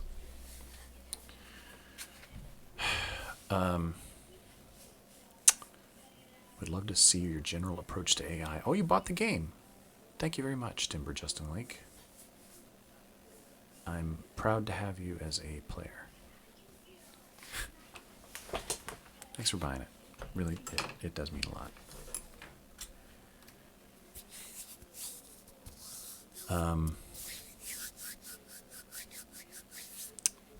So, I mean, most of the enemies, the AI is pretty simple. Take this guy. This is the turret, and he aims and tracks you as you move around. So most of the enemies have a live variable it just tracks if they're alive or dead. Some things they don't do when they're dead. They don't shoot anymore, for example. All the enemies have a health, and they all have a hurt method. So I can call this method on any of the enemies with some damage amount, and then it keeps track of its health, and if the health is depleted, it dies. Die does some stuff, plays an explosion, increments some stats, adds some points, right? Emits a signal, shakes the screen, and then it plays dead. And play dead is this method that sets its state, its alive state to false, plays its dead animation, and then stops processing any events, turns off its collision. If I wanted to bring it back alive, this does the opposite of play dead. And yeah, so then most of the AI is actually in the, I think it's in the physics process in this guy. Yeah, which is very simple for this one. He's got a direction that he wants to aim towards the player, and it just tries to rotate this turret towards the player. And then there's a timer where he shoots every second, something like that. And it just checks, am I alive? Is there a player? Is the player alive? Am I already shooting? Which is the animation player is already playing.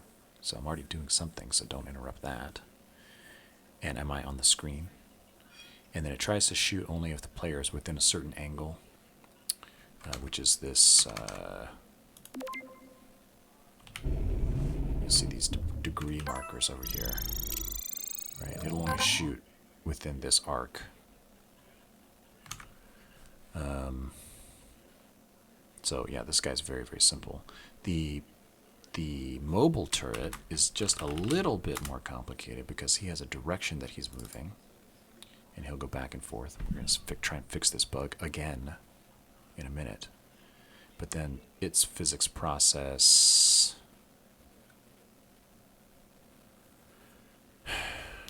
he does all the same shooting as the regular turret, but then he also does this movement stuff. So if the game isn't in edit mode, which is this, then it has a raycast that points down, and it tries to find the closest wall. If there is a wall, then it tries to get an offset to that wall. The wall keeps track of a path around its perimeter, and if it's moving and it's found a wall that's close enough, which this raycast is like, it's 50 pixels, right? So any wall within this distance it'll find and attach itself to.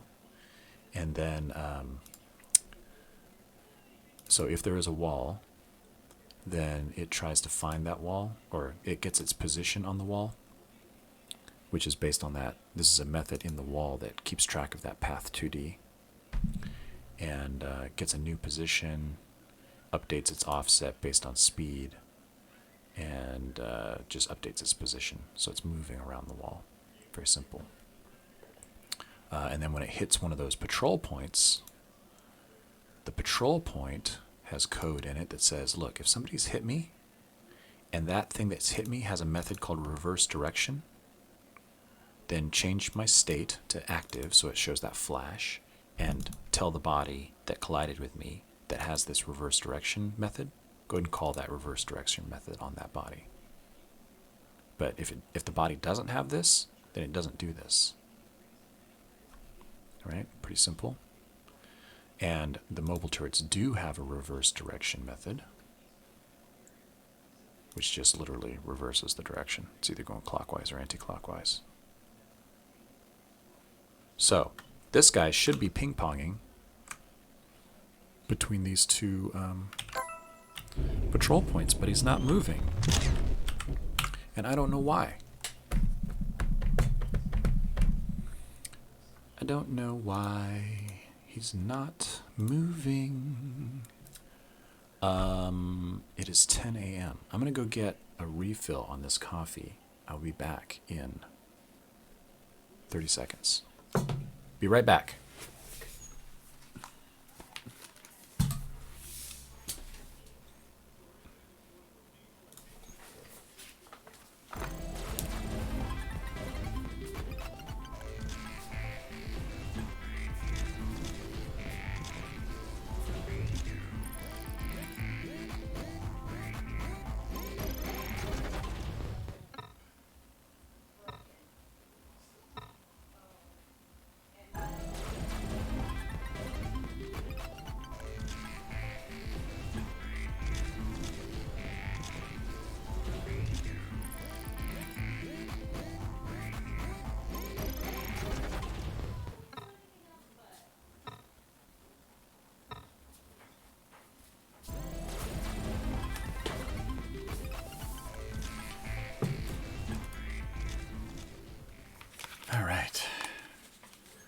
We are back with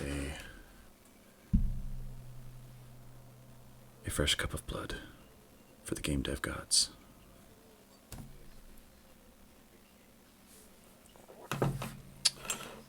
Alright, so I have no clue. Here's a debugging problem, right? I have no clue why he's not moving. I can make some guesses. But let's do this.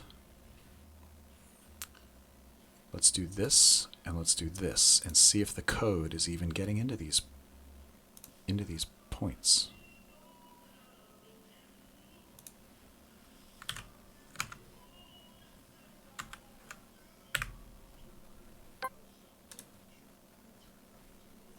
Okay, so the level loaded, and it's here.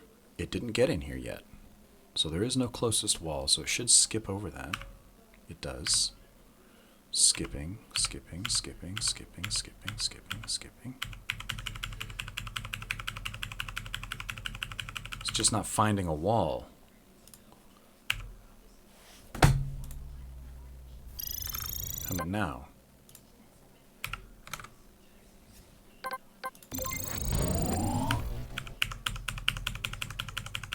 Okay, so it's not getting in here. This, which I'm telling me that one of these variables is not true, not evaluating to true. And I can look at those variables here. Closest wall is null. Okay. And wall offset is 0, right? So they're both. So this isn't running, which means because closest wall is null, it means this isn't happening. My raycast 2D is not colliding with the wall. And that's borking everything up. So let's look at the raycast 2D. It's enabled. It excludes its parents. It's colliding with the world, which all walls are part of the world. They're on that world layer. And the raycast is colliding with the world. It is not colliding with areas, it's only colliding with bodies, and the wall is a static, it's a static body, it's not an area, so that's fine. So this raycast really should be colliding with the wall. And for some reason it's not.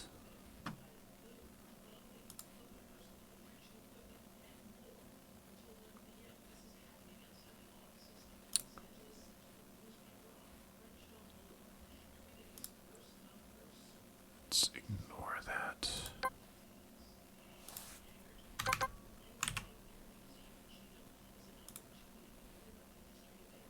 Do I really never use this?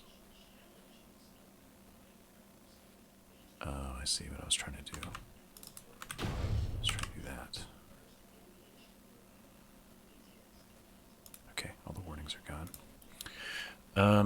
Yeah, so this this raycast isn't colliding.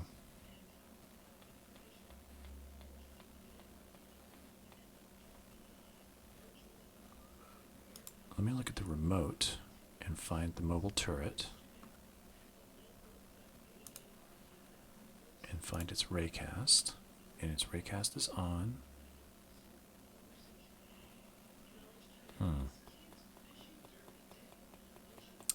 They're on the same collision collision layer. I might want to print. Let's do this first. Let's do show collision shapes. And try it again. Let's just make sure the raycast is pointed in the right direction. Okay, it is. It is. Maybe it's having a problem because the raycast is already embedded deeply inside this guy. Maybe the raycast needs to start outside of the collision body. I don't think that's true, but it sure is kind of acting that way.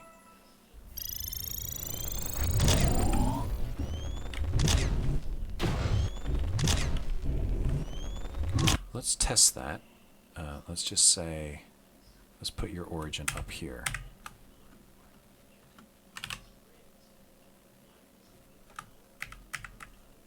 Like that. Try that. Ah, it works. Okay, so the raycast has to start outside of the object that it's colliding with, which kind of makes sense. Like this end has to be outside and this end is touching, or any point along this ray is touching the object, but the end origin has to be outside of it, otherwise it doesn't count. Does that make sense? I guess it makes sense. I guess it makes sense because this, I don't know. It seems to work now. And it kind of makes sense that it would work sometimes and not other times, because sometimes on certain slopes, when it was way down here, it might actually be inside, and other times it might be outside just by a pixel or so. And so sometimes it worked and sometimes it didn't, and I was having trouble debugging that. But now that it's fully outside, way up here, I shouldn't have those weird edge cases anymore. And he should just ping pong now. Yeah. And it should activate. Yeah, he did. And this will activate and give me some blinks. Bing, bing, bing. Bing, bing, bing. Alright, so one thing I'm noticing is, although I like the eye, and I can see it kind of wiggling and moving a little bit, it's not doing a whole lot. Right? You can notice it more here. Right here, because this is just much bigger. So I need to make this movement less subtle, essentially. And I think I'm going to do that by just redrawing this eyeball. And do it one more time. And just make it less subtle. Subtlety is wasted on small things like this. Turn the onion skin back on.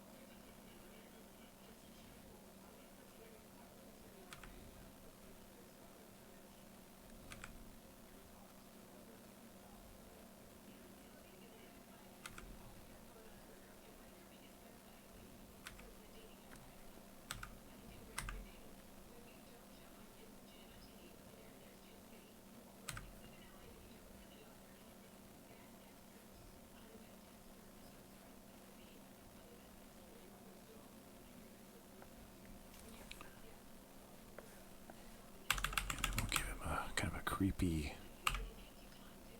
goat eye.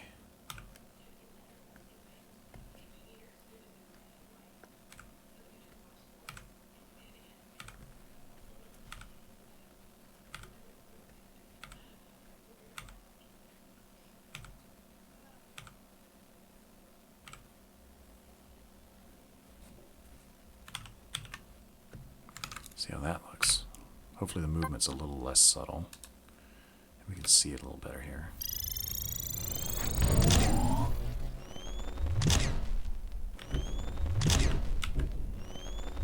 That's okay. I think I want to have a little bit more of a bounce to it. So let's baseline everything here. I'm going to kind of move this so it doesn't move very much first.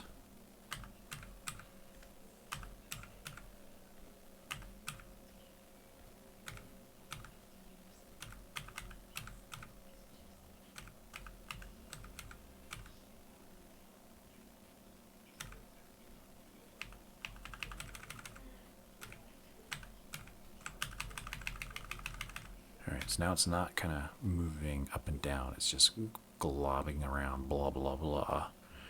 And then I'm going to add a little bounce to it. So I'm going to have it go up and then up more and then slow down, and just kind of hang there for a second, and then slowly accelerate back down.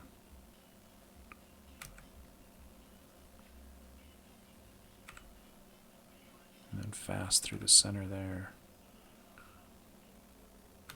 Down here.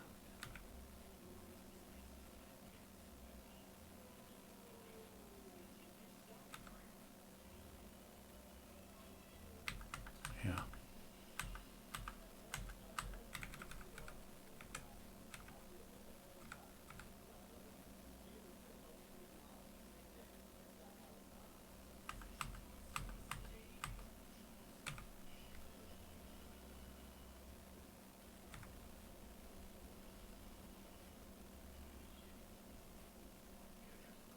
Here we go. I'm just trying to find some frames that make the movement look fairly smooth.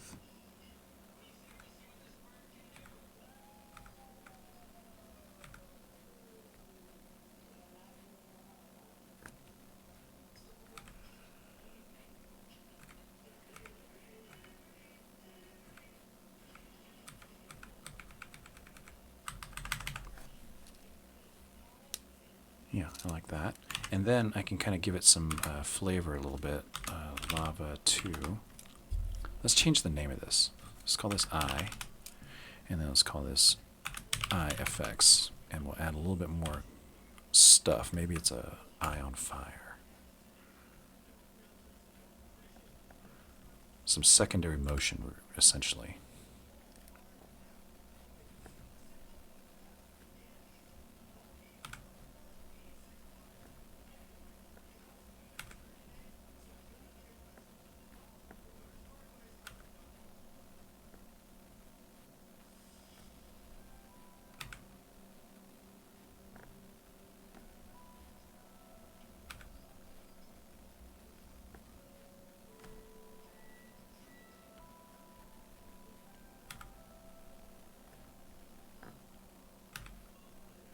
So these kind of squish in when it meets the bottom of the loop here. And then as the tension is released, they kind of spread out again. And then they squish in a little bit again as it goes back up. I don't know, those don't look right at all. Let's try something else. Let's kind of try what we were trying to do before, which is that kind of thing where it was like lava lampy, but I can just have them going up. So not like a realistic lava lamp, but just something kind of fun. And these can be going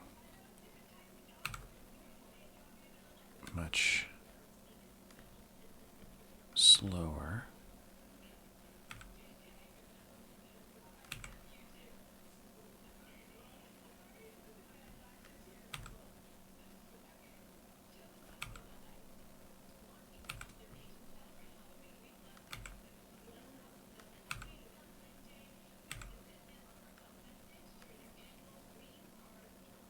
Right? And then I can add just a little guide right next to them.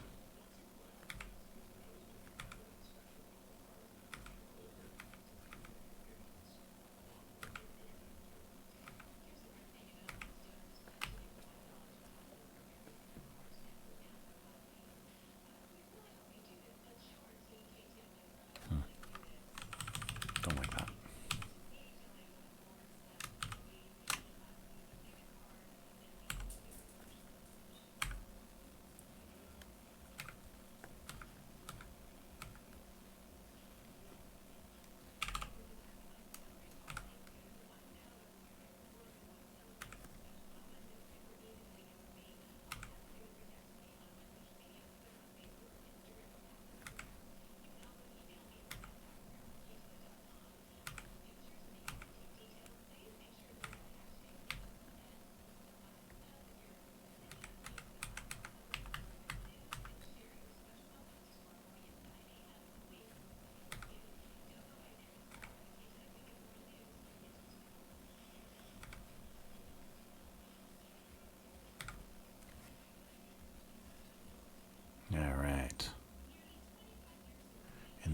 as they pop out of the top of the eye, there's going to be a little gloopy splash.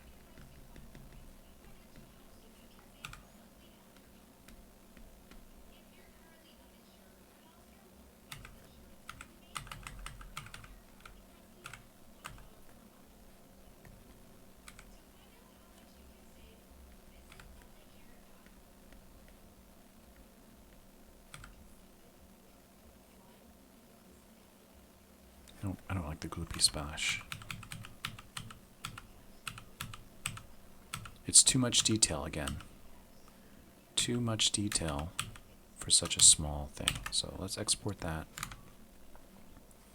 It's fun to put in detail, but it can be a trap because you're spending your time putting in all this tiny stuff that nobody will ever see because it's too small. No one's going to ever see it, no one's going to ever notice it, and it's a waste of time.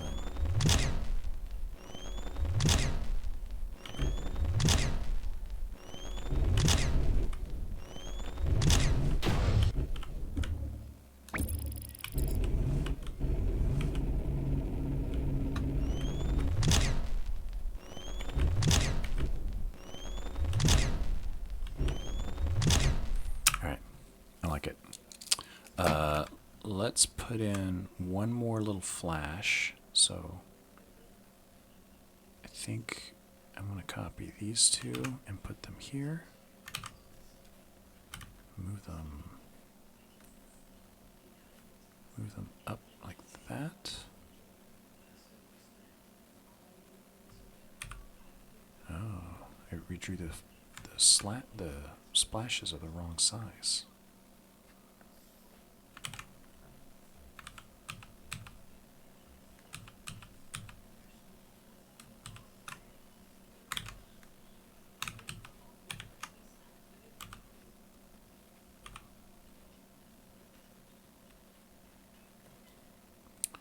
And let's copy you and put you here.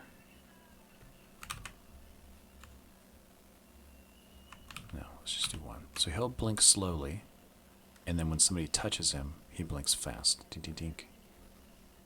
Ping, ping, ping, ping.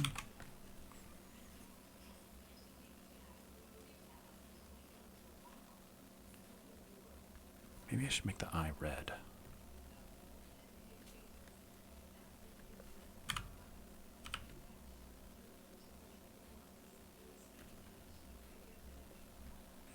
I don't think I like it.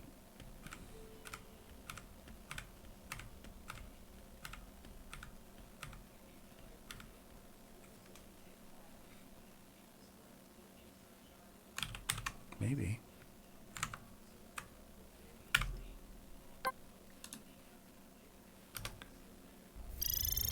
Ding, ding, ding.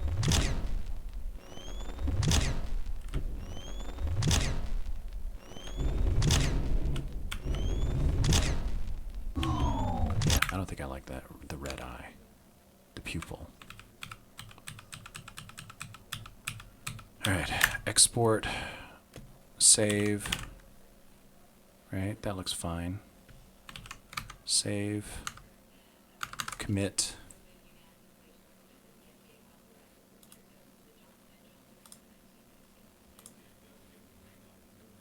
What changed here? Yeah, that's fine. Yeah, I moved the raycast. What a weird number. 8 to the negative 5. Why not 0?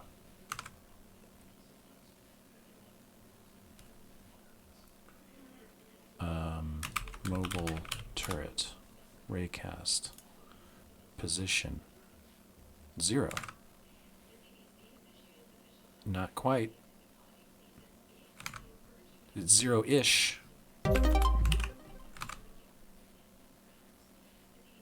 Annoying.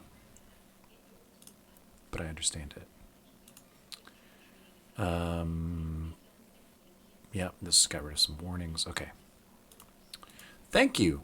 Who was that? That was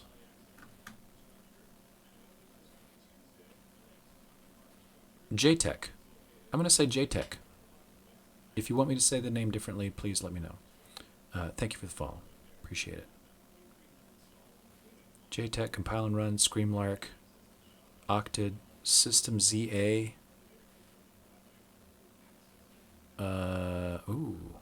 Name an asteroid, Slacks. How about naming one after Aiken? I like that idea. Yes, let's do that. We should put one in for redoes too, I guess. All right, let me commit this, and then we'll name some more astronauts. New patrol point art. Final.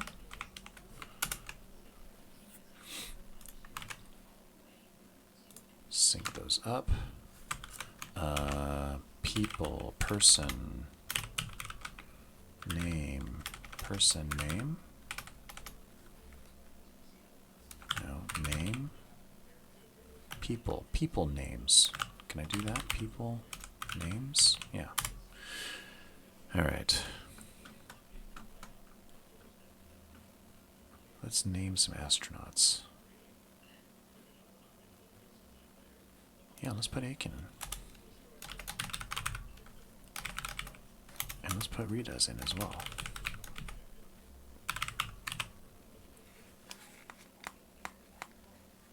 Good suggestion, Slacks. Andre. Andre, Alex, and Rudugila. Are there 3 of you?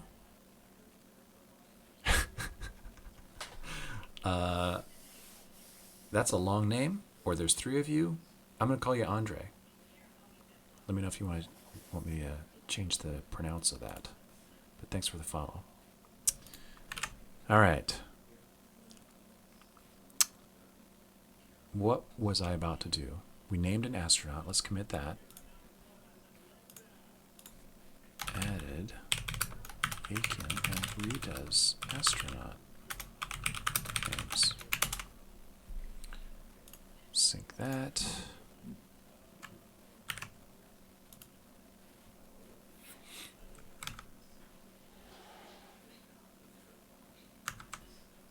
I'm glad I was able to figure this out, this raycast problem. Just moving its origin up solved problems where it was working sometimes and not working sometimes, and just moving it so it wasn't right at the edge of the collision mask or collision object made it work. So cool. I'll never remember that. If it stops working again, I'm not going to remember. But hopefully I'll remember if I'm like, why is this raycast way up here? And I'll go to move it down, and I'll be like, no. I don't know why it's there, but it must stay. It's the only thing I know is if it's there, it's probably there for a reason. Past me probably put it there for a good reason. It'd be nice if you could put in a comment here. Like a comment, like right here, or on this thing. I mean, I suppose I could add an export variable for a comment and just add it there. Or I could put it in the code.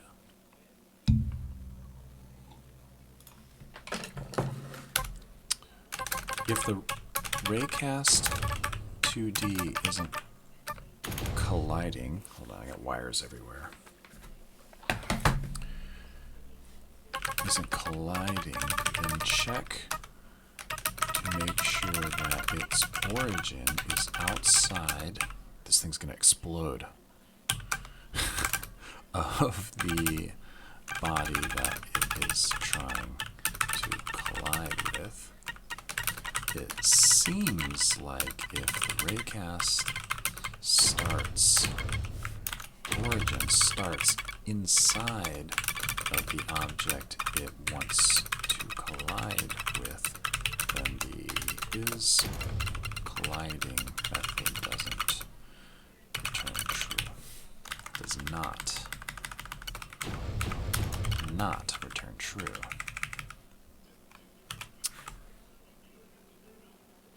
That will explain it for me.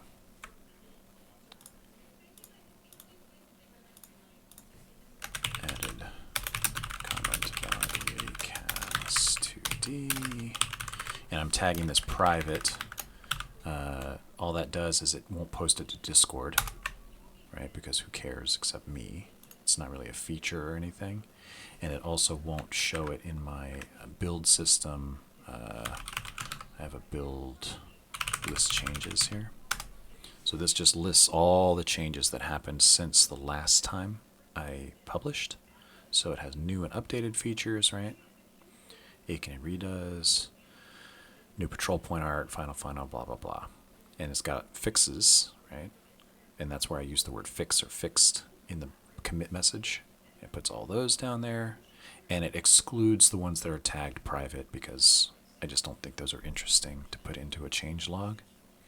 And because I have this tool that generates the change log for me, that's one of the reasons I use as best I can. I try to put in good commit messages that are meaningful because I know they're going to end up here in public.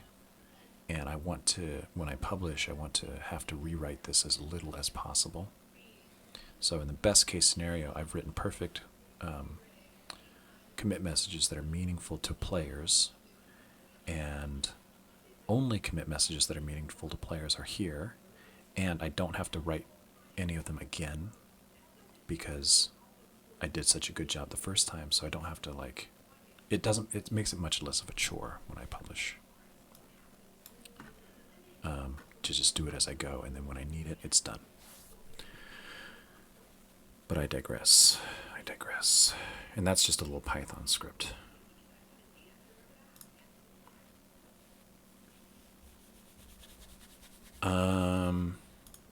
So we added some astronaut names. We fixed up that bug. We put in final patrol point art.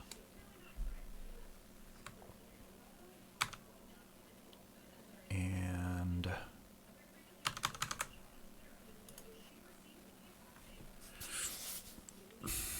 icons.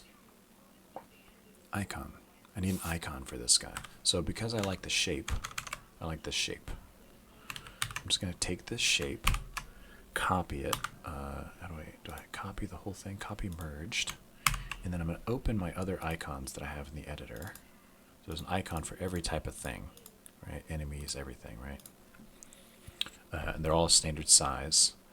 And so I'll take let's take an enemy. Let's take this guy. So there's like a simplified version, right? You can see there are 2 pixels from the bottom. So I'm going to stick to that. And we'll call this patrol point PNG in the icons folder, right? Delete, paste, and yeah, that's fine. And then we'll just shrink you down to like that. Then I'm gonna go in and just clean her up so it makes a better icon.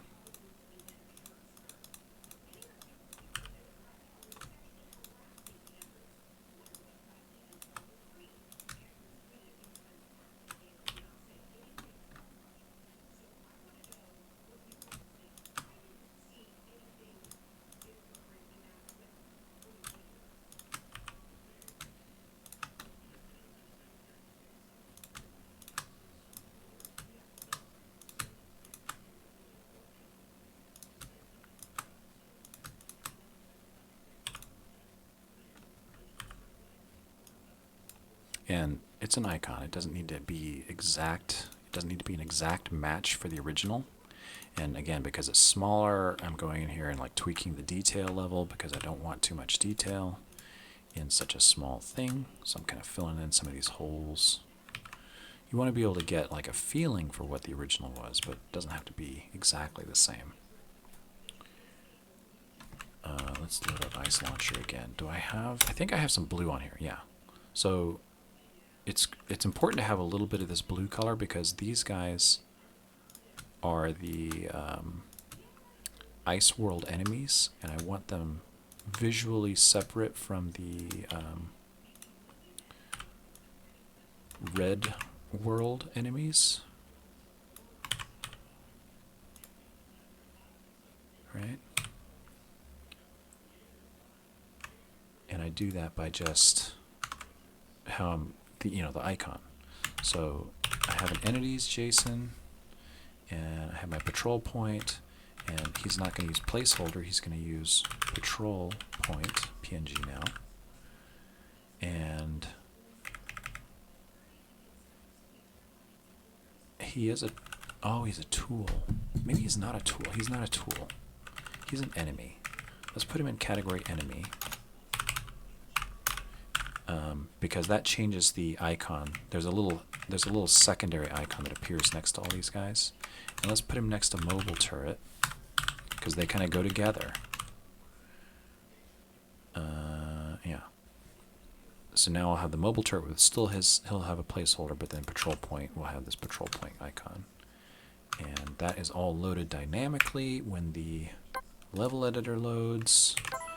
And then I hit space, and there she blows, right? So now, see this little evil face? That's the little side icon, the little helper icon that appears for enemies.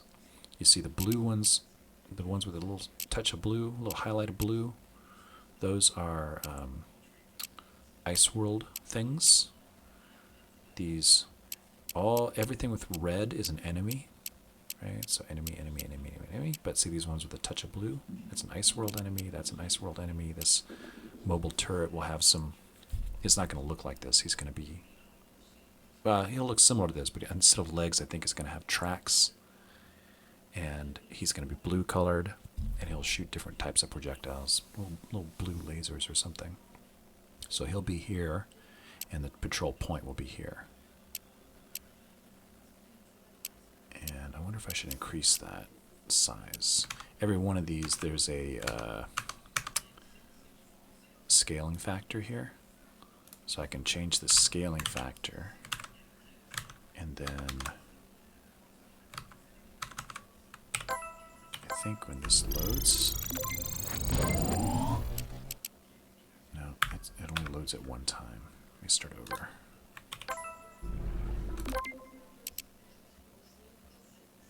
Right, so it's a little bigger. I think it changed and got a little bigger. Went from 3 to 4, so it went up 33% in size. A very modest amount, I guess, but it's a little nicer looking now. You can see it a little better.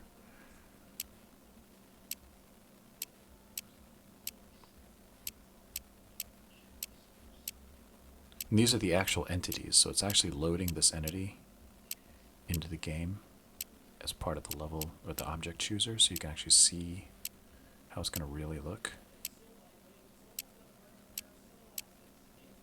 But then it destroys them all and hides them all when the game actually plays. So this way I don't have to create these previews, it's just the actual thing. But I am creating these icons.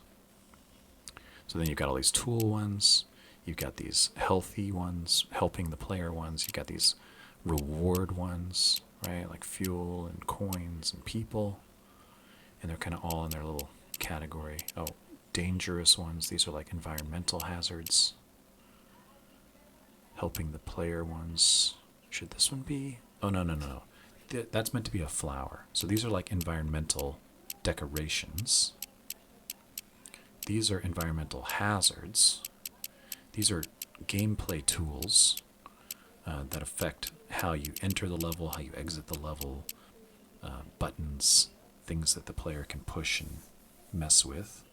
These are dangerous things that either shoot at you or can be shot. Right, there's a lot of those. And as I add more, excuse me, as I add more, there's an algorithm that actually draws them in this circle. And so as I add more, they'll just keep expanding out the circle. So I've got lots of room here for more enemies. I'm not going to come close to filling it out. Maybe just a couple more. I need an icon for this guy. But it's all dynamic. And if I wanted to change the presentation of this, I can do that by just changing the code a little bit. So, yeah, now I can place this guy wherever Here's him not snapping. Here he is snapping. And could chunk like that, and it could chunk like that. Then I could delete you, delete you. Let's see how he works there. Bonk. I think I want to do some sound effects for these guys. Let's do that next. Ka-chunk. Alright, you guys want to see how I do sound effects? Should the points have a signal when they're activated?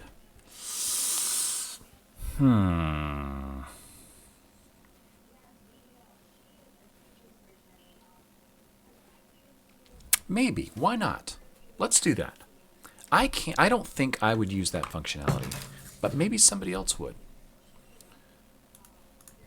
Let's do that. That's a good idea, Leonard. You're full of good ideas.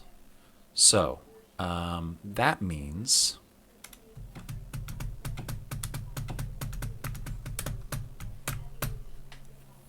we need a couple of things.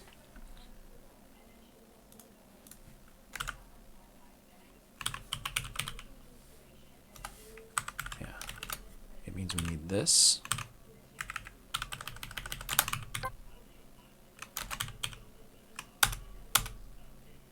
We need a, okay. Okay, so we need a signal visualizer. So I have in the game, let me load one of these from another enemy first. SKU editor viz. So editor viz is stuff that only appears in the editor. Okay, and he doesn't need the arc viz. The arc viz appears on the turret, for example. So the turret has a, no, it's not showing here because it only runs in the game.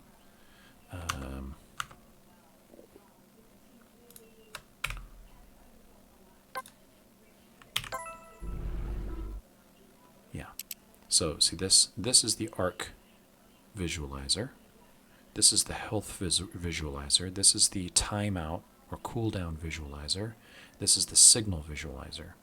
And so for these guys, I don't need the arc visualizer at all. I don't need the health visualizer because these guys can't be killed. I don't need the cooldown visualizer. I just need the signal visualizer. And where the heck is he? Okay, so he is going to be here. He's got a rotation on him from the other guy. I don't know why. I do know why. It's complicated. Alright, we're going to do that. And then he's going to be here. Something like that. Right, now there's a signal visualizer. And then he also needs, move that up a little bit. He also will need a signal called activated, because that's what I'm calling it everywhere else, is active, deactivate, inactivate, activated. I think the animation is called activated, so we'll call it activated. And then I have, I need something else, another variable. Oh, I need this, which I'm going to copy right here. So this, update editor viz, this is called by the editor. So the editor will go through every object in the game and update the visualizers in the level editor. The level editor will go through every entity in the game and say, does it have an update editor viz function? If yes, call it, please. And I'm going to call it with my signal activated, which I don't have yet. So I need that here. And that's going to be, I need to copy this pattern here.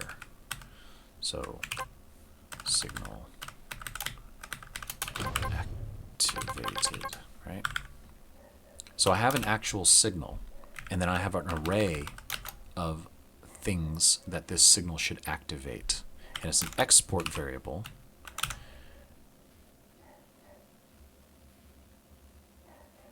How come you're not? Oh, because I spelled it wrong. Red, go away. Poof. All right. So I've got an export array of things, and I've got my signal. So now I can go into the level editor. Actually, let's restart it. Go in here to the level editor. It's got its visualizer, and now I can connect that signal, right? Because it's an export variable, it automatically shows up here in my properties list. And I can do something like, I don't know, open a laser beam. Right? So when this gets activated, I can open this laser.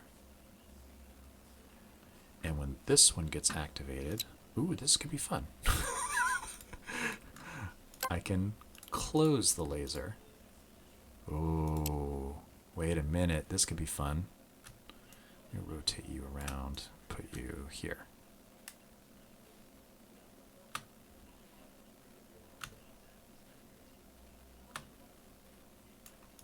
Okay. So when this one gets activated, the laser will open. When this one gets activated, the laser will close. So now it's closed. Oh, it's so far away. He's got to get all the way over there. When he hits that one, it should open. It did not. It did not open. I never emitted the signal. The signal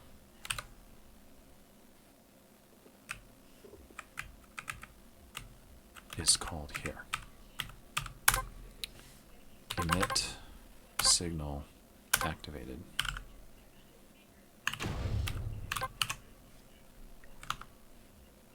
Continue. So that was just a code change, so it should work. So that closed the gate. It's closed. When it gets to the other side, it'll open the gate. Now it's open. I have to be careful chasing him over there, because if I get caught when he closes the gate, oh no!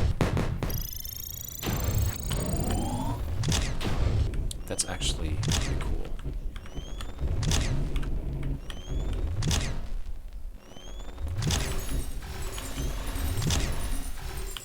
That's one of the fun things I like about this system and how I built the level editor. I'm going to pat myself on the back. I'm going to pat myself on the back because I created the level editor in such a way that I can connect arbitrary signals from anything to anything else, right?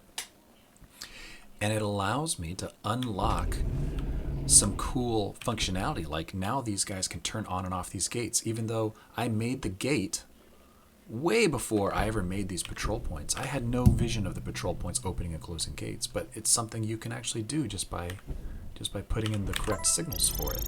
It's like a emergent functionality that I didn't plan for. And Leonard, huge round of applause. Thank you very much for the suggestion.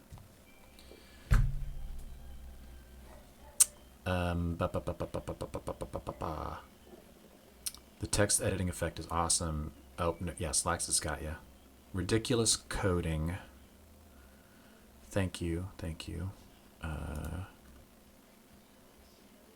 Yeah, that's actually pretty cool. Okay. Where am I? So I've got new patrol point icon. Let's commit that. This is the signal stuff. I'll do that separately. So new patrol point icon in level editor. And then this is signals. Patrol points emit signals when they are activated that can trigger other entities in the game. Haha. All right. Now, I was going to do some sound effects, right? Let's load up this baby. Hopefully, I don't think this will be... Well, usually I avoid doing sound effect work. What the heck? Partly because this, you know, a DAW like this, it's kind of fiddly. It can be fiddly. See, it's already acting weird. I think it's because I don't have jack running. And it wants to use jack, which is an audio connector thing.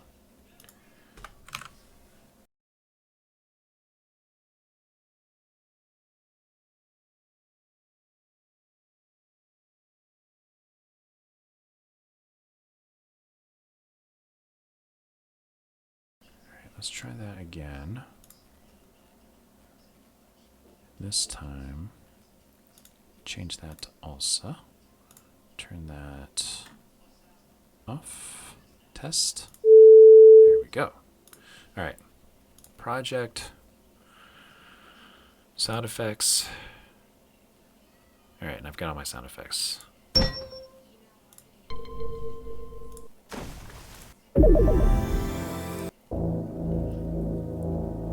Tractor beam. All right. So let's create a new edit. We'll call it patrol point ping.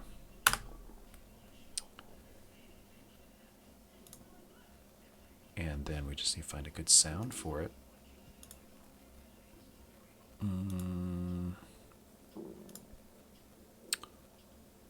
So I use this universal sound effects a lot. I've collected several different sound effect libraries. These were free. This one was $35. I think this one was some money. Maybe these came together. I can't remember. But I use this one a lot.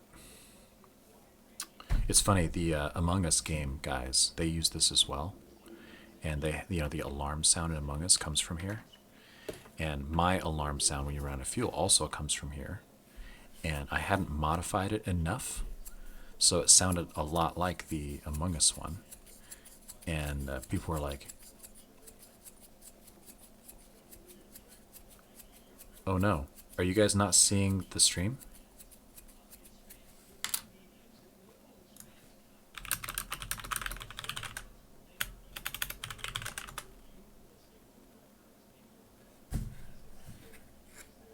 Can anyone hear me?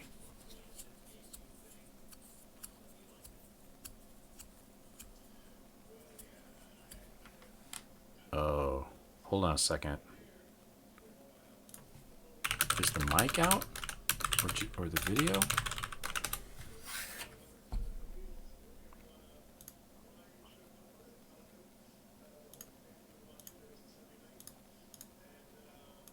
Hello, hello? Video's dead. Nuts.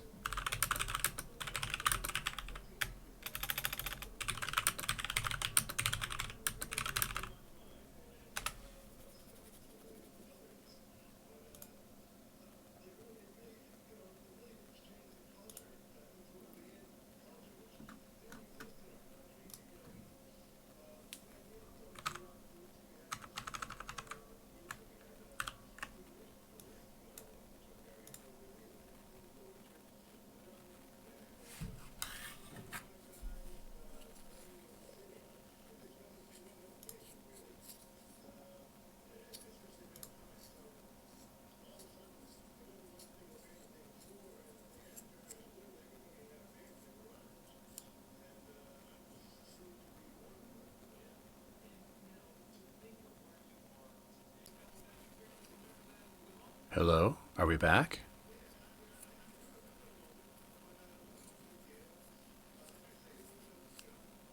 Marco?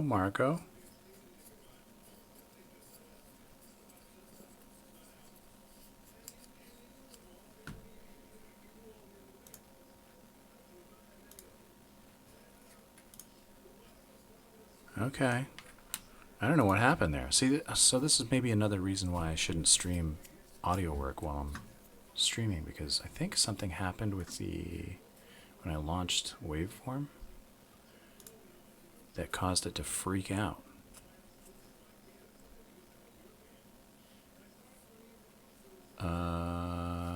Can you hear this?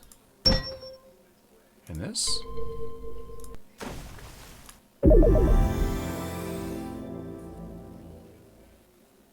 Are we hearing sound effects? All right. Weird. Hey, yeah, sorry about that, everybody. Whoever's still here. Yeah. Weird. All right. So anyway, I was saying, I don't know where I cut out before, but I have these sound effect libraries, and I paid some money for some of them, and some of them I got for free. All this stuff. Some of it I got for free, some of it I paid for, some of it, all this is like royalty free, free to use, blah, blah, blah. Or I paid for it to use, and I have a license. So all of this stuff I have a license for.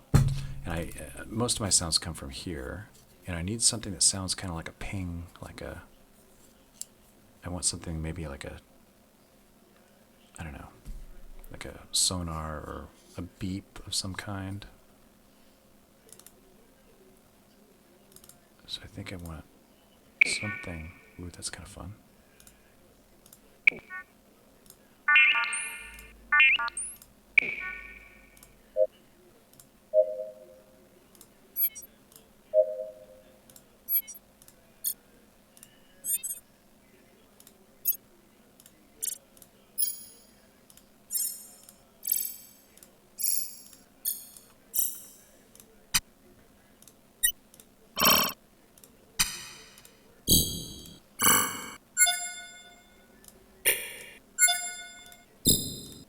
Kind of like that one.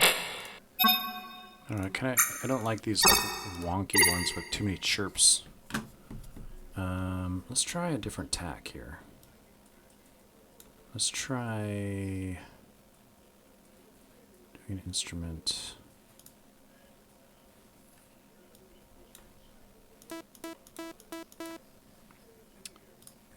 So this will be like, let's zoom in here. This doesn't need to be this long. This should be seconds. Yeah, so I only want like a 1 second beep. Not even that long, really. Like a half a second. But I'll say the whole sound effect's going to be 1 second long. And then in here,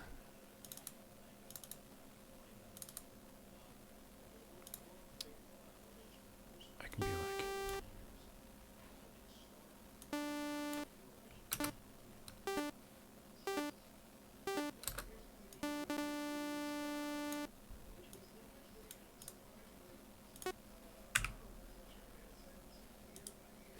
oops, that wasn't what I meant to do.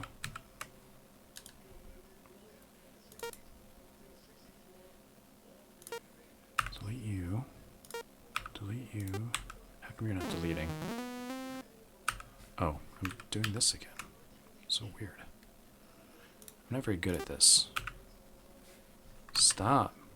What on earth? Delete. All right.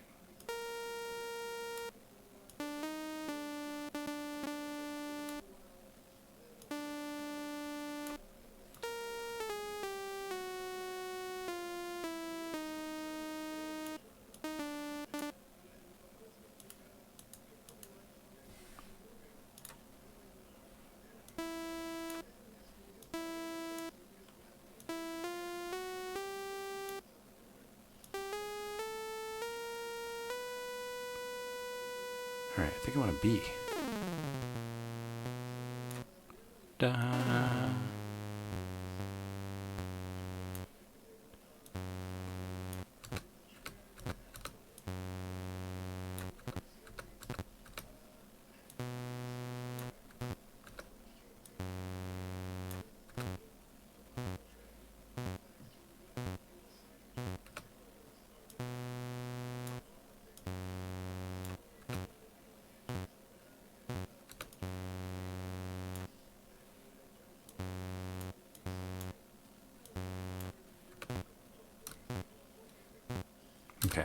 That sounds okay. So now I need to find a different instrument.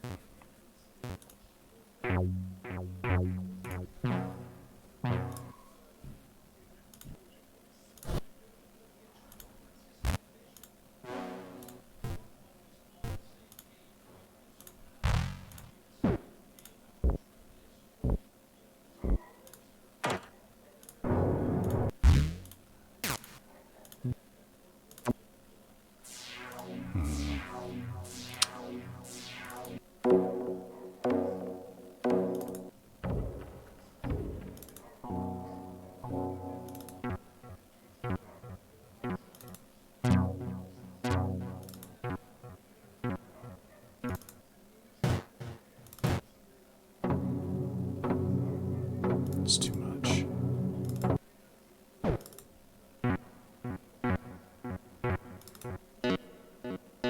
Ooh, I like that one.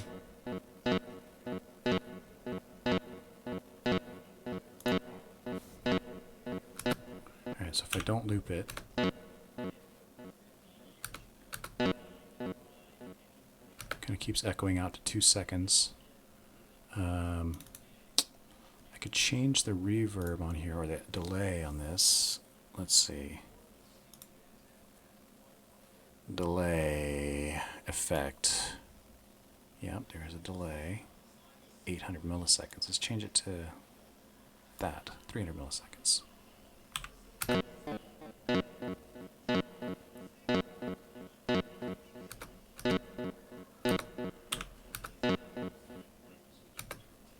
Okay, I like that.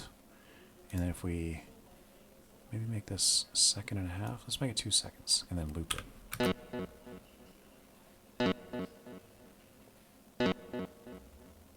Yeah, I like that.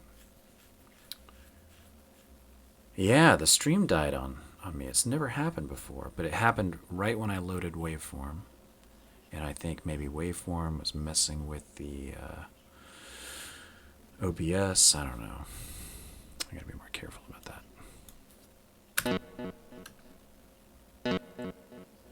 Anyway, to this morning, you get 2 streams for the price of 1.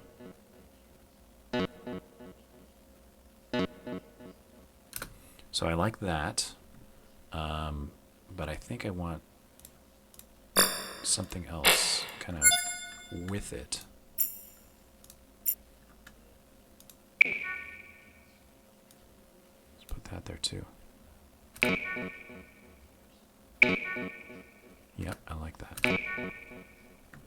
Let's lower your volume down.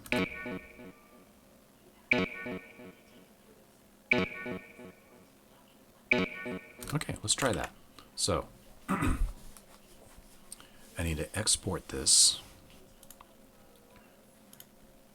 And I'm going to go control point ping. It's going to export it here. Can I open that folder? No. Alright, I'll find it. Actually, one thing I need to do is I need to do it here. So, gravity, asset source, sound effects, render, rendered, patrol. No, is it exported? There it is. Okay, so I'm going to convert this to game, enemies, sound effect, patrol point ping dot wave. And the reason I'm doing this conversion instead of just copying the file is because waveform puts out the wave in like a format with a, it's some kind of acid loop wave format thing. It's not like, it's not standard, and it doesn't import into Godot correctly. So I'm using this to just convert it to a more standard wave file and put it in the game project. And then in the game, back here, patrol point, I can add a audio stream player to D because I want it to be positional. I'm going to put it on the sound effects bus because I want players to be able to turn on and off the different audio buses if they don't want to hear certain sounds, or turn the volume down of sound effects. And then that stream is going to be here, sound effects, patrol point, ping right there. And then I'm going to call this sound effect ping. And in here, I'm going to call sound effect ping.play.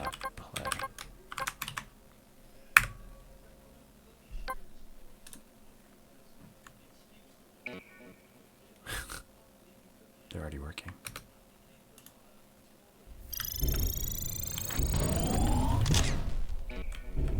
Yep, there he is on the left. And here he'll be on the left. Yep. There he's going to be on the right. Should come out of the right speaker.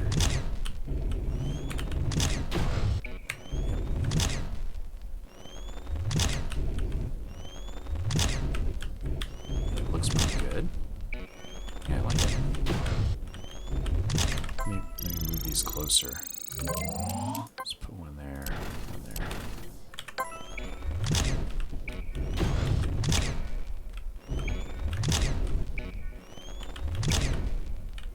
Go up here and stop shooting at me.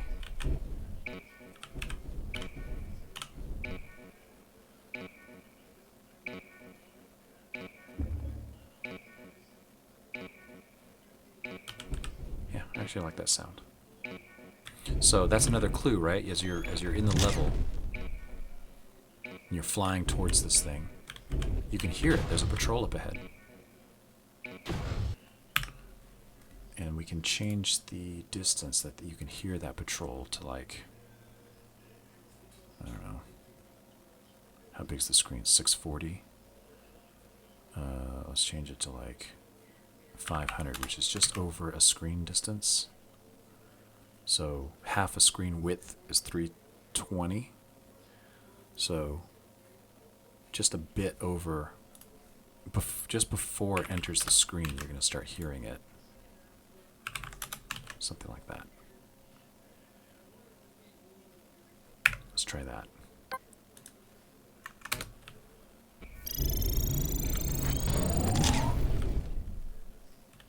So, I can't hear it. As I get closer, I can hear it. It's kind of far away, but I can hear it.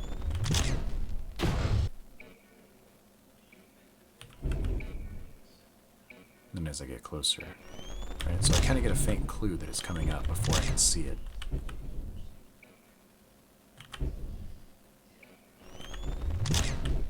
And then I can see it.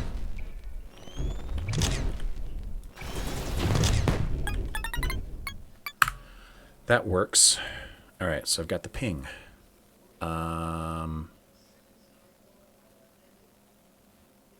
And I think that's all I need. I was going to add another sound effect, I think, but I don't think he needs another sound effect.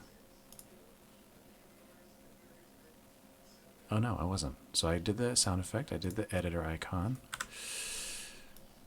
I think this guy's done. Yeah.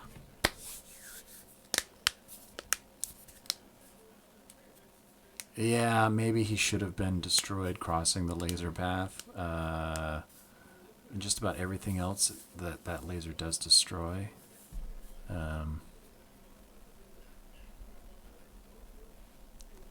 Maybe, yeah.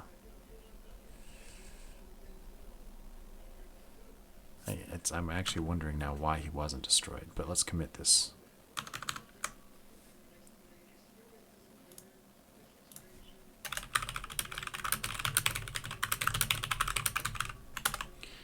All right.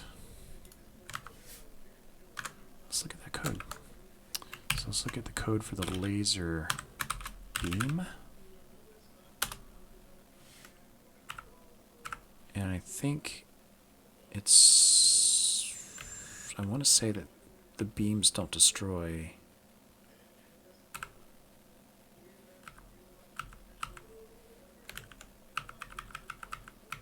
That's actually not where the collision happens. The beam collision. The beam does collide with enemies.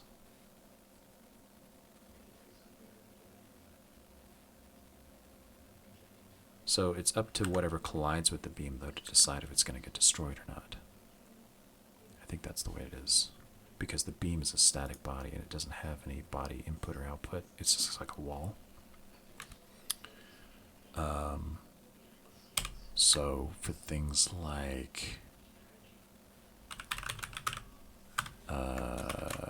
bullets, for example, it knows if it's entered entered something, right?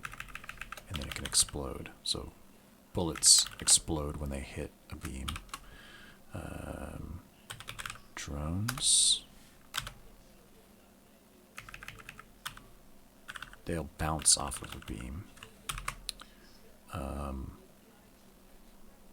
Player, ship, body,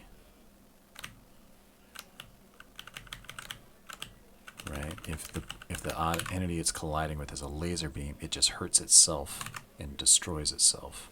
So yeah, let's put that into the mobile turret, because that's fun. That will be fun.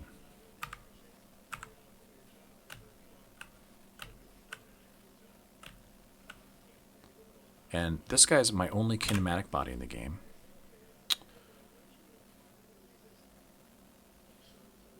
And he collides with what?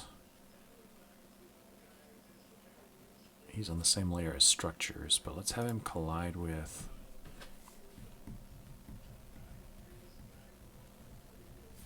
I mean, we'll have him collide with enemies, because I think beam is an enemy. Yeah. So we'll have him collide with enemies.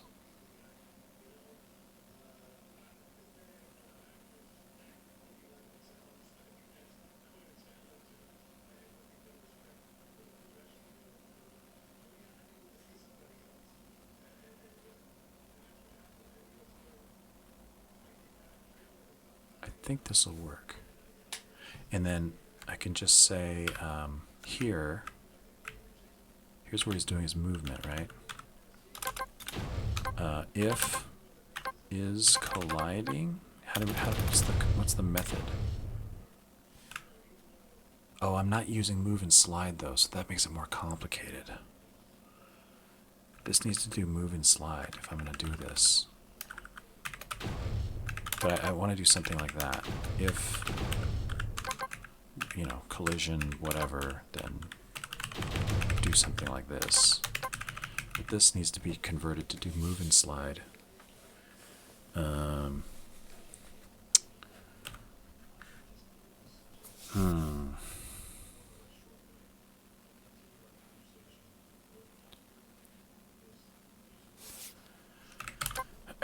want to do move and collide.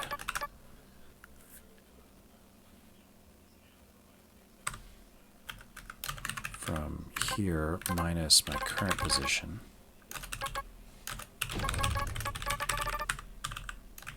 Right?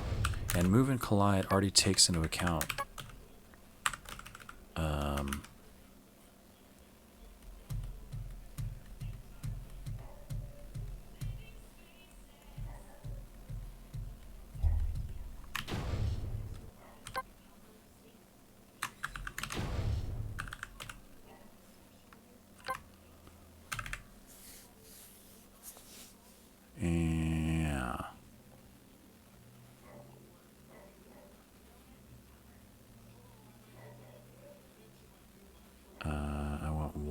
offset to be.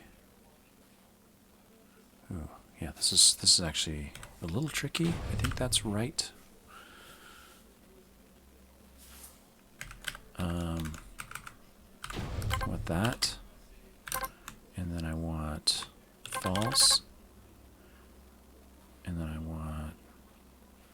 No, I want that true. I think that's it. And move and collide.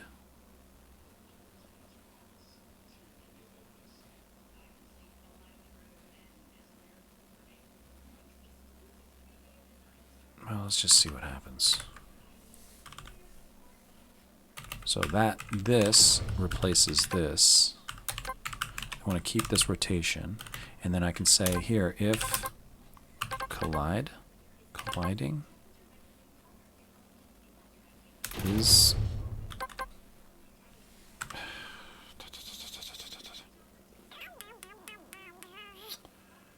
move and slide with no velocity. Move and collide returns an object if you collided with something. Oh, does it? It does.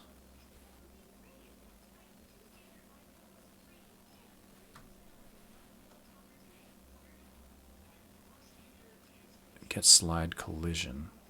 If you do move and slide, you can do slide collision, slide count. All right. So move and collide returns a kinematic collision 2D. With the collider, yeah, okay.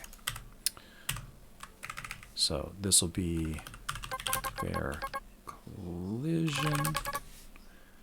And then I can say if collision and collision.collider entity type ID equals laser beam, then do that.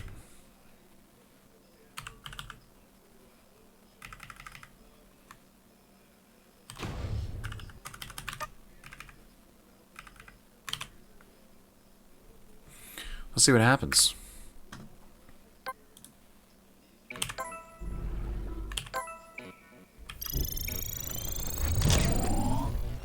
Okay, he's moving. If I take you out, does he blow up? Boom, he does. So this is interesting. That means I could add in a gameplay element where the player might have to push some buttons, you know. How would it work? The player might have to push some buttons over here or do something over here in the level that turns on a laser beam that kills the mobile turret.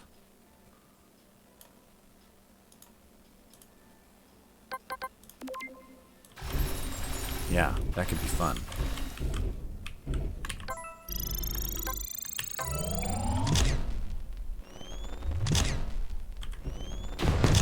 Oh, bam. Alright, and if I remove this guy, and this guy, and this guy, and this guy, let's just make sure he goes around the whole thing. Doing his thing.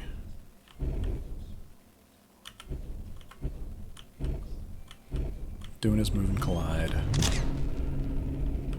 What happens if I have a guy? I do that. If I hit him, it's fine. He just hit me, launched me. What happens if I have something like this, like a fuel station?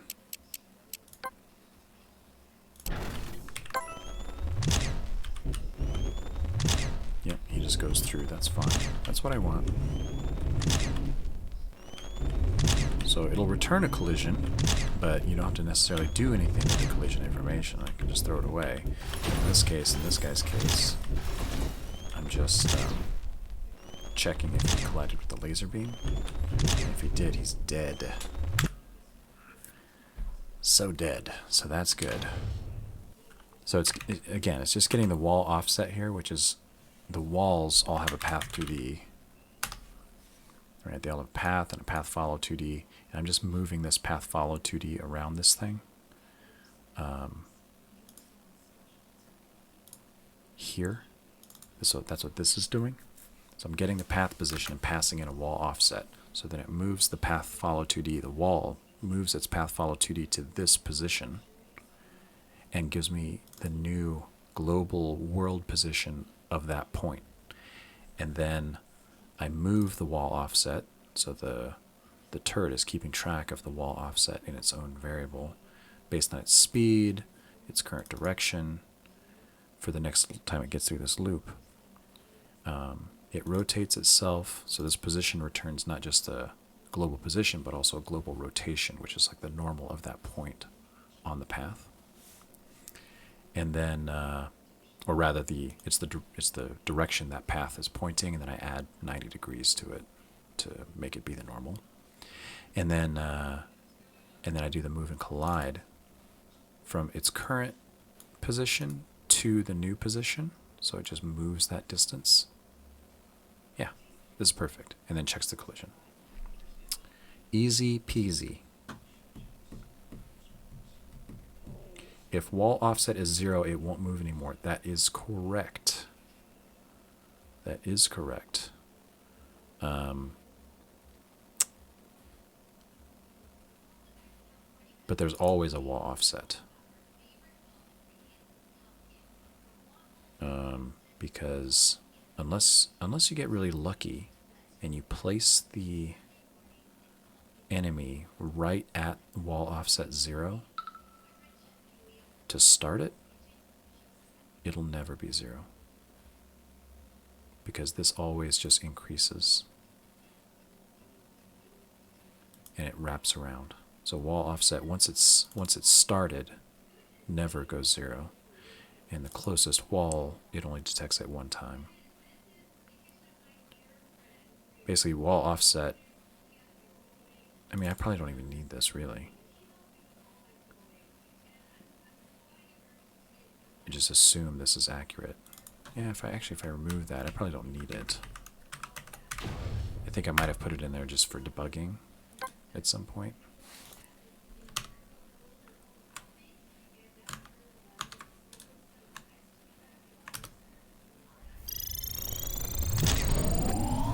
There he goes. Doing his little thing.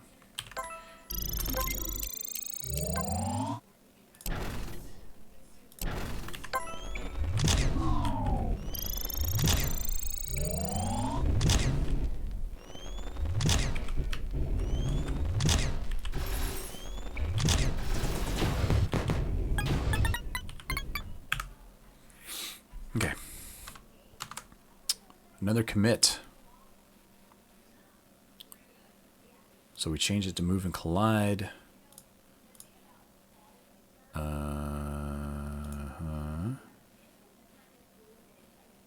I can't wait for the next version of Godot. I think it's 3.4, maybe it's 4.0, but they're adding this reset track to animations so that when you save, it runs the reset track and just resets all these frames back to their reset point. And then you won't get all this noise in your source control every time you play an animation in your editor. Looking forward to that.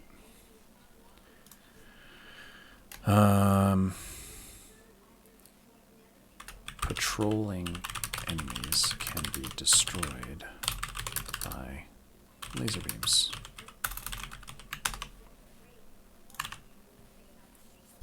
All right.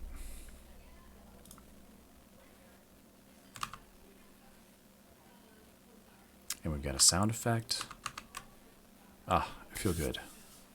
We marked another one off the list. Launch tasks remaining.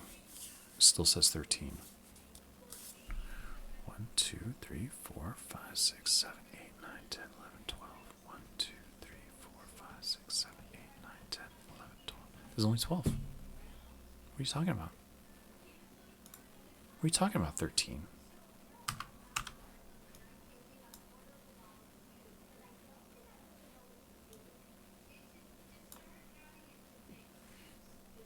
There we go. Thank you. 12. Hey, Shu. How are you? Welcome. Oh, hey, Max. I didn't see you there. Kinematic collisions. Yeah. It's a kinematic body instead of a static body or a rigid body. So, like the moon game. All right, next thing to do. What else should I do today? I feel like I want to do something else. I'm being very productive. Well, happy Saturday. Have a good weekend. I hope you're having a good weekend. What do I have to do in here? Oh, I don't want to do that. This one's in review just because I don't want to do it.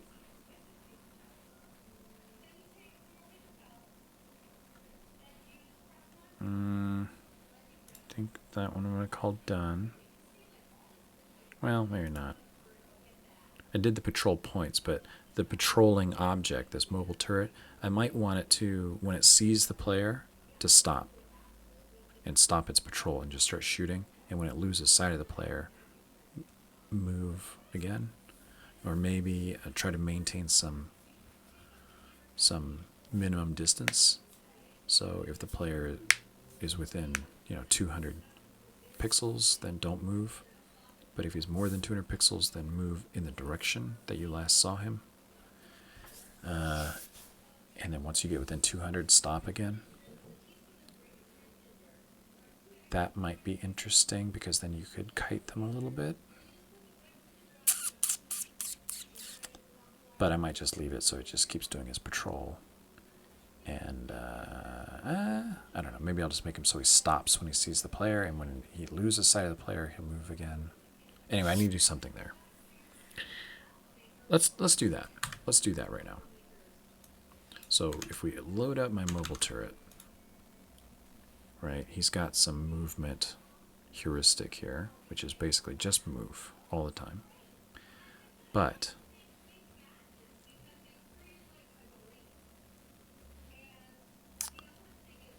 if he can't see the player, and how do you know he can't see the player? Well, it's this. And then there's a direction, and his turret can aim,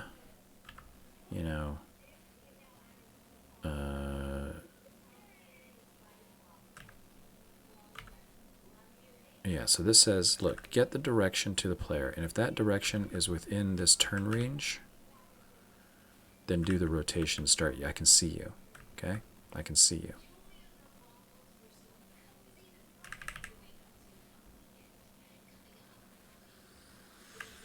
So I might want to move this code up.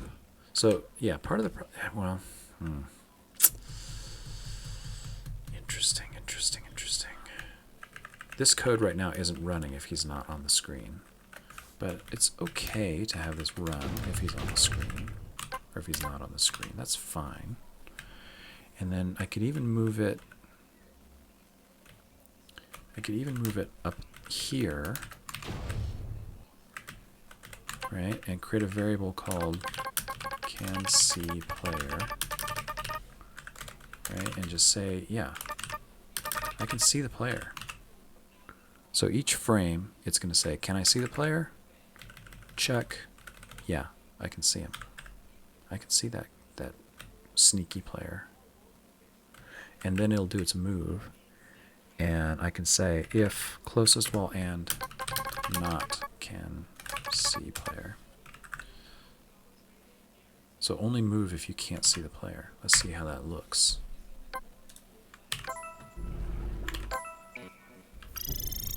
So he stopped. As soon as I appeared, he stopped. And then when I disappear, he continues his patrol. He can't see me now. Right? I'm not within his aiming radius. He can't see me. Whoops. That'll teach me to fly into things with my shields down. But now he can see me and he stops.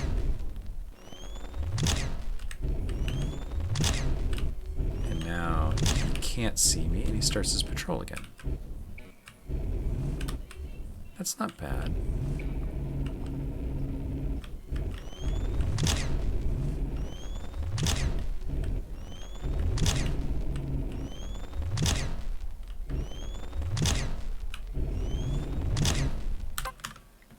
Okay.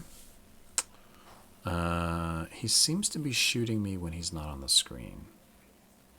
But that can't be true. So there is some buffer area. There is some buffer area around the screen.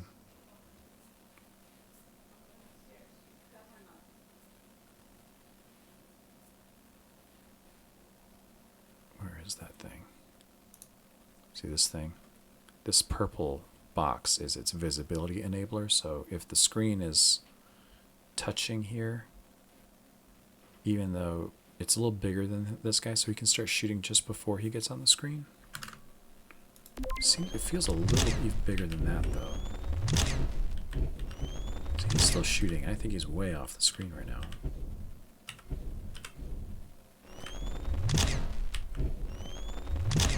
Yeah, that was like a whole... That was like a whole length of this guy.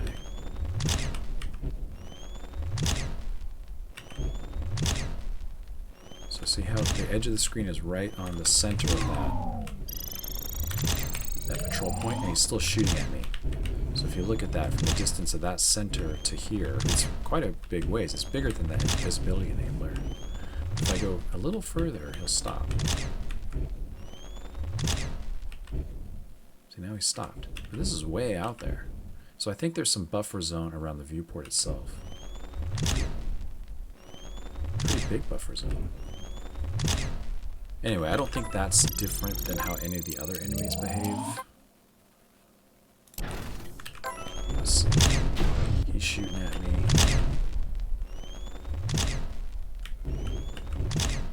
Right, so they start shooting at you before they're visible. Which is mostly okay, because the way the levels are designed, they're kind of in a... You're in a cave system, so they might not have direct line of sight to you anyway. And these bullets move slow enough that you can hear it. You can hear the shot. And then you can see it coming. That's a good 3 seconds before it gets to you. Plenty of room to take action.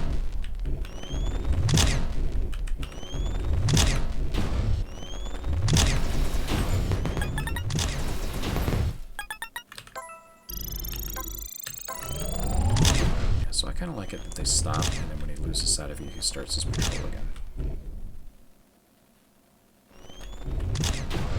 His angle there changed so he could see me.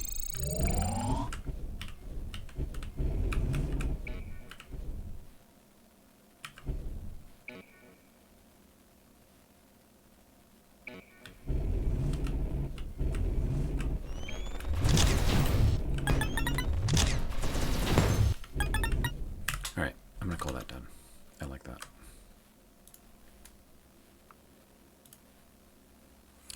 So then I need some animations, I need new shooting, I need new idle, new sound effect for its tank treads moving, new sound effect for the shooting, an editor icon, which I can't make yet because I haven't decided what this guy's going to look like yet.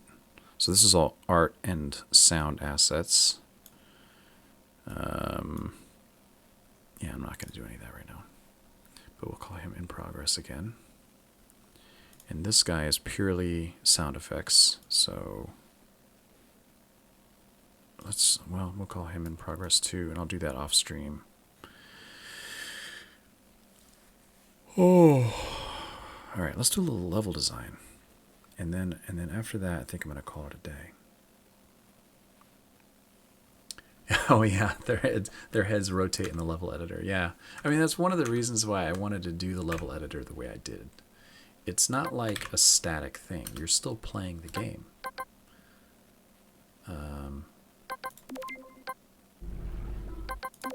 You're still playing the game, and it's just that all the enemies and everything is like all the lasers are still working, right? It's just everything's like paused, but not paused because everything's still running. And I had it at one point. Actually, this is bugging me a little bit. So, like at one point, I could grab this guy. Oh no, there he is. Okay, I can grab them. For some reason, this was broken at one point where I couldn't move this guy around. So this is the player, right? You see, it actually works, right? And like all this stuff works, right? Because it's still, the game is still running. It's just in a different mode. It's like he wants to shoot me, but he can't. And if I do it the other way around too,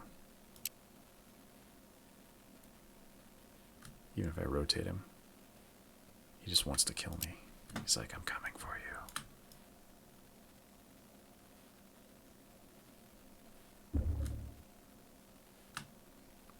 I just think that makes the level editor more fun. And then I can play from here.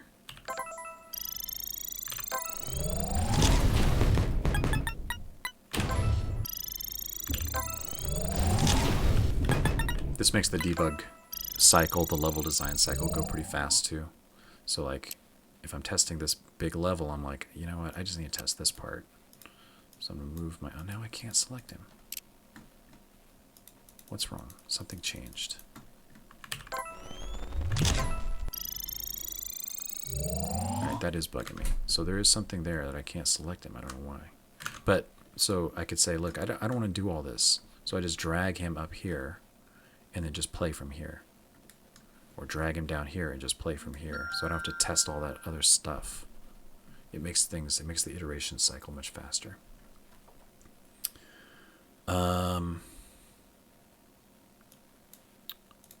Why can't I pick you? Let's fix that.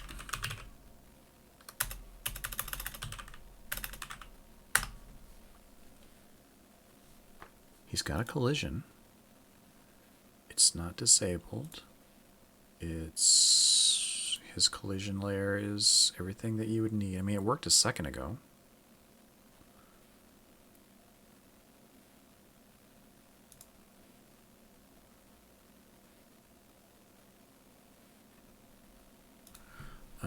Prepare for editor. I just stopped the animations, a couple of them. Hide the fuel gauge animation. That way if you're low on fuel, it's not flashing at you while you're in the level editor. Some of the other stuff has a prepare for editor that like turns off ambient sound effects, things like that, so they're just not droning on, annoying you while you're level editing.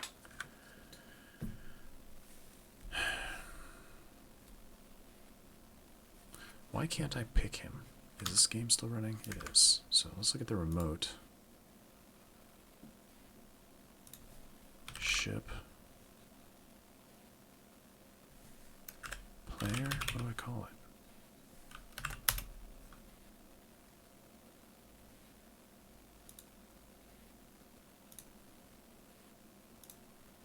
There it is. It's weird. Why didn't it show up when I hit ship? Now it is. Sometimes I feel like I'm losing my mind. Alright, ship has collision. Yeah, okay. And it has a shield. Oh, where's all this stuff?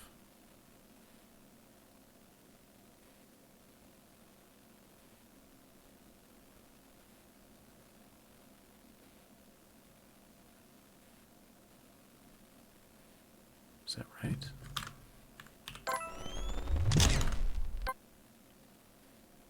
Oh, it's because... Alright, hold on a second. Yeah, it's because I had it filtered. So his collision is here. It is not disabled. Let's go into the editor. Collision. Not disabled.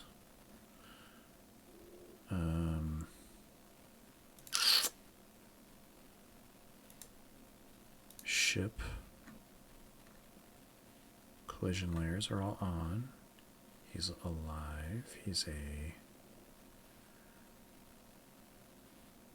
rigid body. Contacts are monitored. He's on. Player. Maybe I changed the raycast in the editor.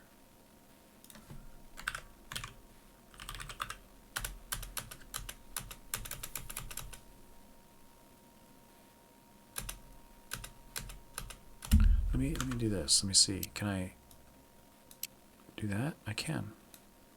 But then I can't move him? I can't click him, but I can do that. Player, it's you. Wall, but I can't click him. What is happening? Is mouse touching object? If it's editable, if it's a gizmo,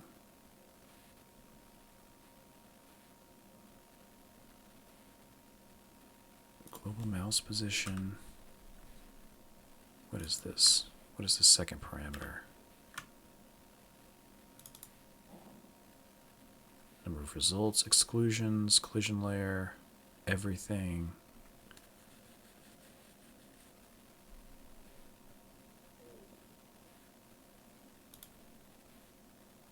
True, true.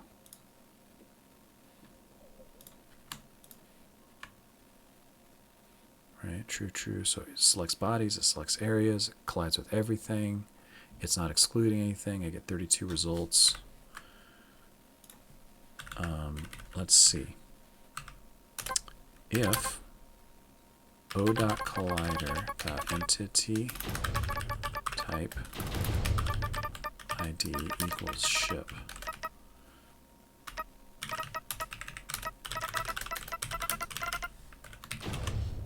I think that's right.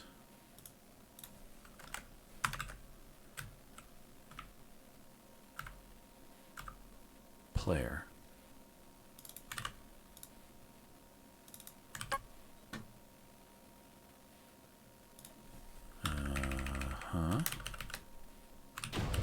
Put that in here.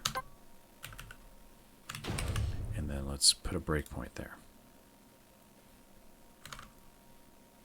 So I'm clicking. Oh, let's continue.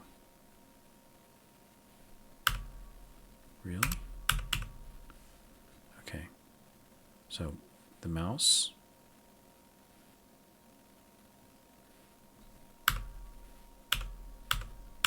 So weird.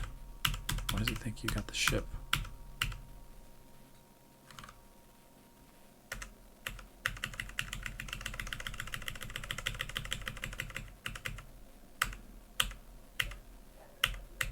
Is it really printing out got ship?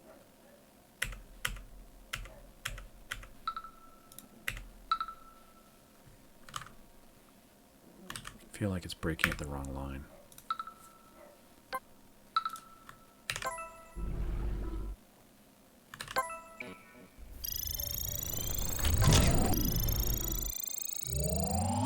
Okay. So found the object the mouse is touching. It's editable. It's not a gizmo. It's not a polyhandle.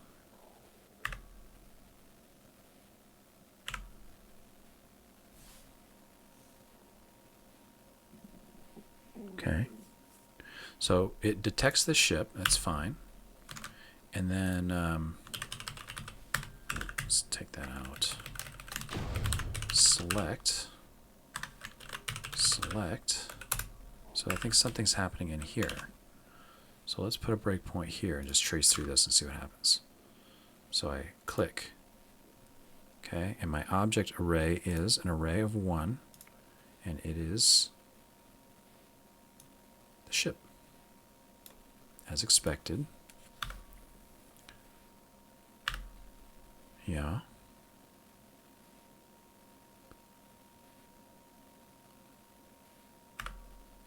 Yeah. Yeah. Okay. Adds the gizmo.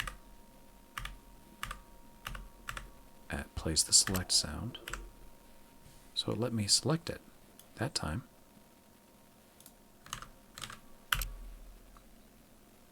So that time now.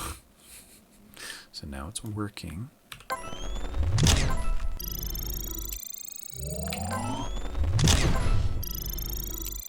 Now it's working where it wasn't working before. And why?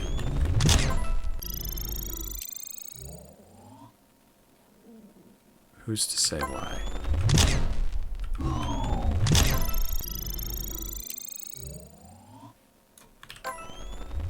Let's try blowing up and see what happens. And respawn.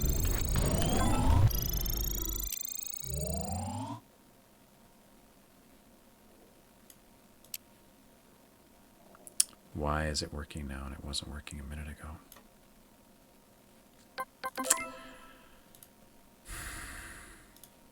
Let me try loading a level. Restarting.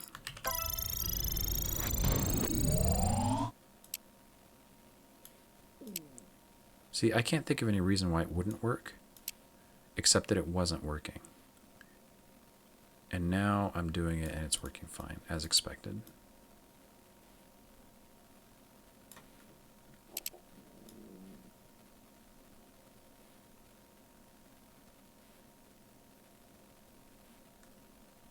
Look at those line trails. So beautiful.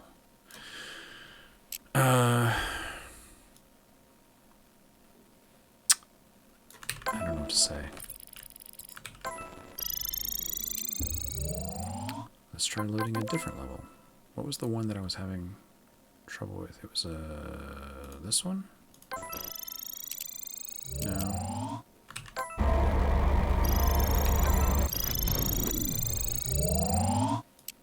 See, like here, it turned off all the laser noises in the editor because who wants to hear that drone the whole time? And then I can go look and be like, you know what, I'm going to skip all this. I just need to test this part.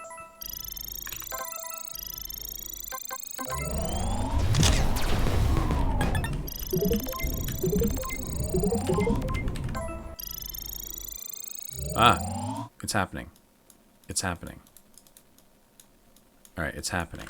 Now let's do this. Breakpoint. Okay, it's not even detecting it. It's not detecting the click. What is this? I clicked on nothing, right? So fine. Clicked on a wall. Clicked on the spaceship. It's not taking it. It's like it's absorbing the click, because I can click on nothing and it says you clicked on nothing. But if I click here, it's just not passing it through.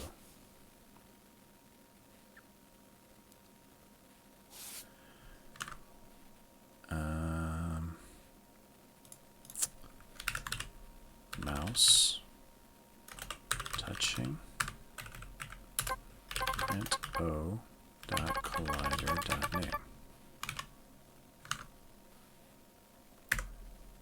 Let's look at the output panel.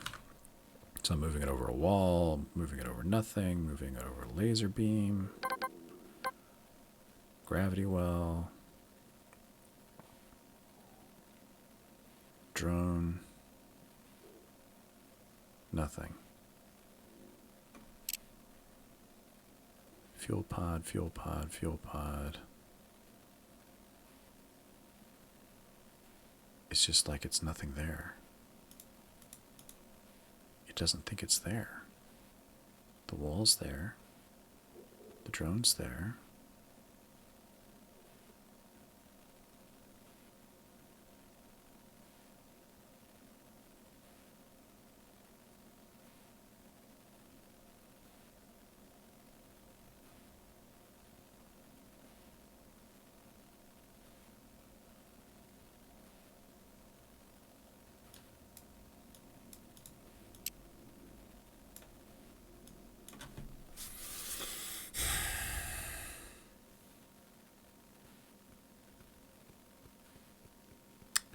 Rigid body sleep.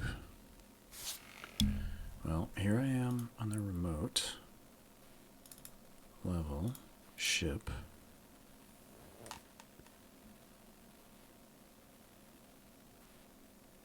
Sleeping. Can sleep. It can't sleep.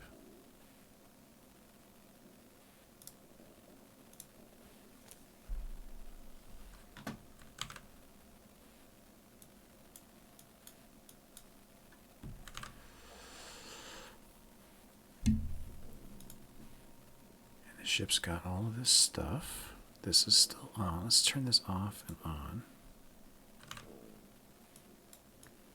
Still nada.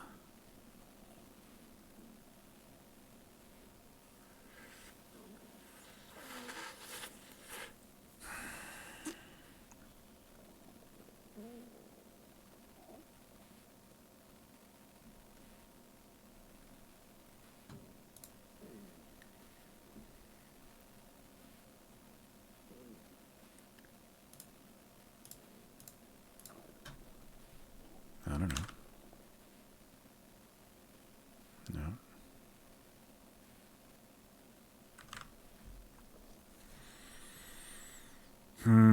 I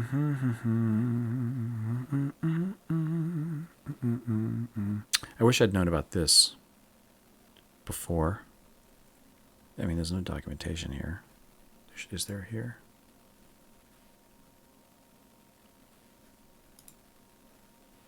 Pickable. If true, the object is pickable. The pickable object can detect the mouse pointer entering, leaving. I didn't know about this before I wrote my clicking thing. So it's actually just doing raycasts with the physics server. And that's why the collision areas need to be correct.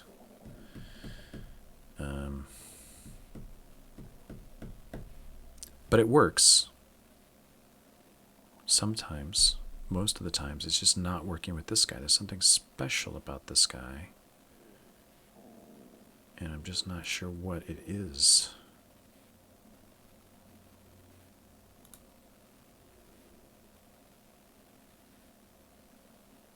I wonder... I wonder if it's because I moved some of these things around. What if this was here? That would be dumb.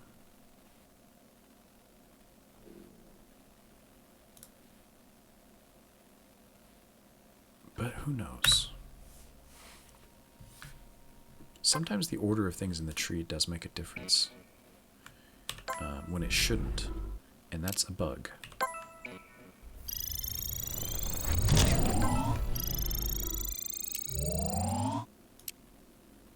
Alright, so that works. Let's open this. Open that one.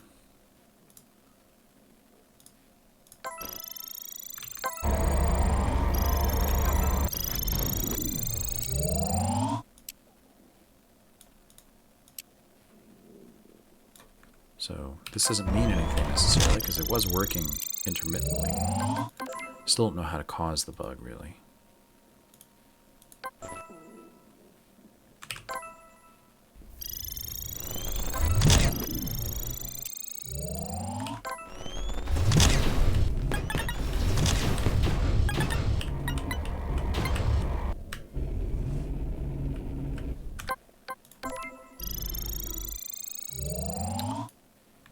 Okay, it's busted again.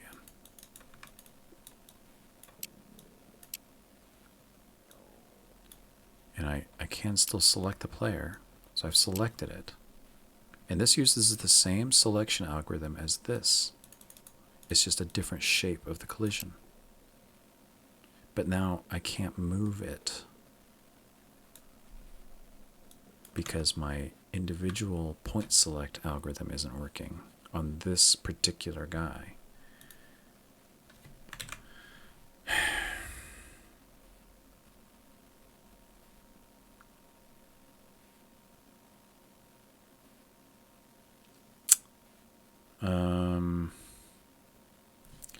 It's got to be something in here.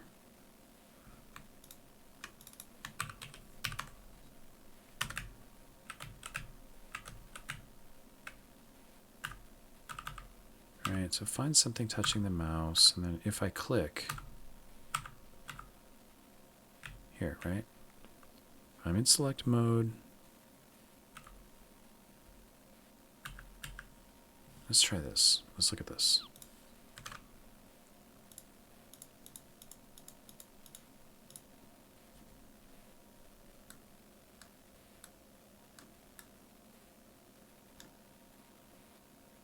How come this isn't even getting called? Oh, wait.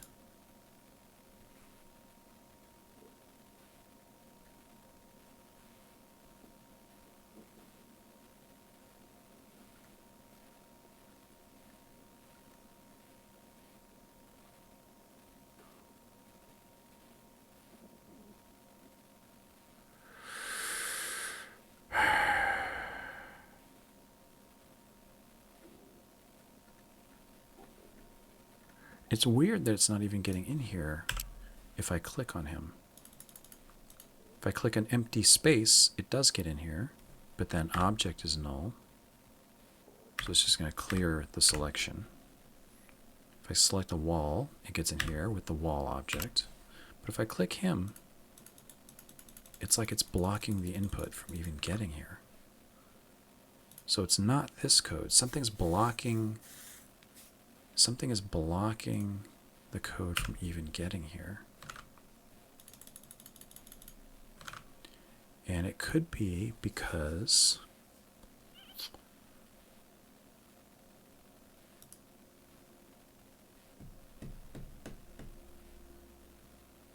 maybe, let me load the shield. Maybe there's something funky on the shield. No.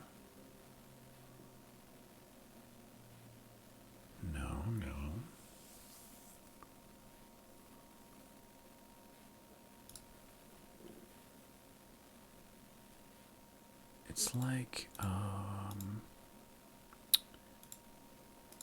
you know what, maybe,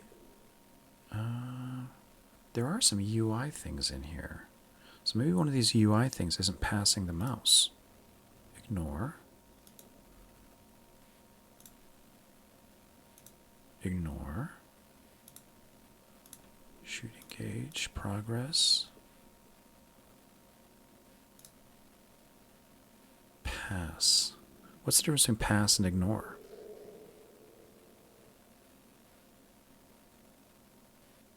I wish I could click on that.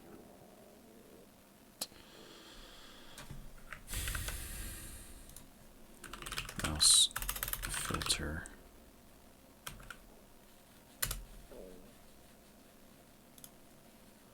Stop will mark them as handled. Pass, if this the parent control will be considered so until there's no more this, I'll find other controls. Ignore. Maybe that should be ignore. That could be it, because this is the fuel gauge. And if the fuel gauge is filling up, maybe it's blocking it because it's pass instead of ignore. And it should be ignore, maybe. See, even if no control handled it, the event will still be handled automatically. So unhandled input will not be fired. It's because it's pass. This should be ignore. This should be ignore. This should be ignore.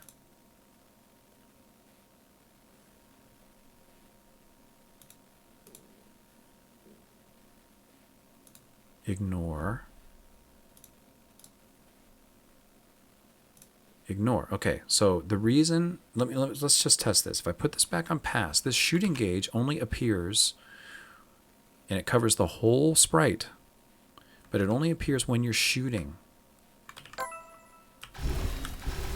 Right? So now it's gone, and if I do this, I should be able to move it. No. Because it's appeared once already. It's still kind of there, but it's just hidden. But if I don't shoot, let's restart. Right? I can move him, but then when I shoot, now I can't. And it's because that shooting gauge has made itself visible, and it has pass, which means it's handling the mouse events. But if I change it to ignore, now I should be able to not reproduce the bug. So flying over here, I didn't shoot. I haven't done any shooting, so this movement should work. And now if I shoot, I should still be able to move him. I can. All right. So it's a GUI input thing. Ah, what a weird bug. Yeah, so this just needed to be ignore. And pass does let it bubble, but only to other controls, and then it considers it handled. So it handles it, but later. Stop handles it immediately, and ignore doesn't handle it, and that's what I want. That's what I want. So the error was not here, so I don't need this. And that should go away, yeah. Uh-huh. Uh-huh.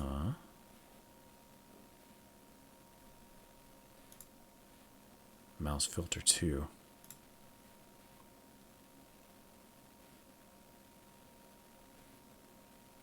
Don't know why it moved this, but it did.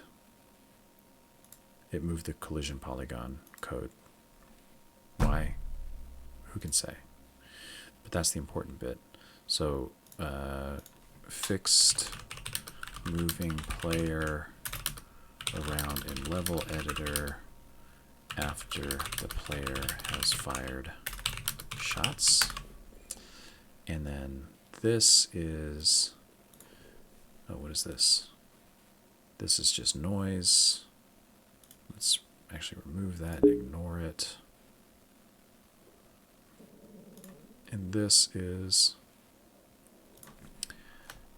AI for mobile turrets that stops them from moving when they see the player. All right. All right. Many bugs fixed. AI for patrolling. When they see the player, they stop. Now, so the only thing left for this guy is art and sound. The only thing left for this guy is sound, and then they will be done. Yeah, so I'm going to save that for the next stream. I need to do some drawing. And I'll probably do this sound effect stuff off stream and just show you guys how it turned out on Tuesday or whenever I do it. And yeah, I think we're good. So, nice long streams today. Thanks for dropping in, everybody. Sorry about the technical difficulties. If you're new to the game, please go check out gravityace.com. Tell all your friends. The game's in early access right now. Join all the things. And I'll see you guys again soon. Tuesday morning is when I'll stream again. And then Thursday morning after that. And yeah, take it easy, everybody. Have a great weekend. See you soon.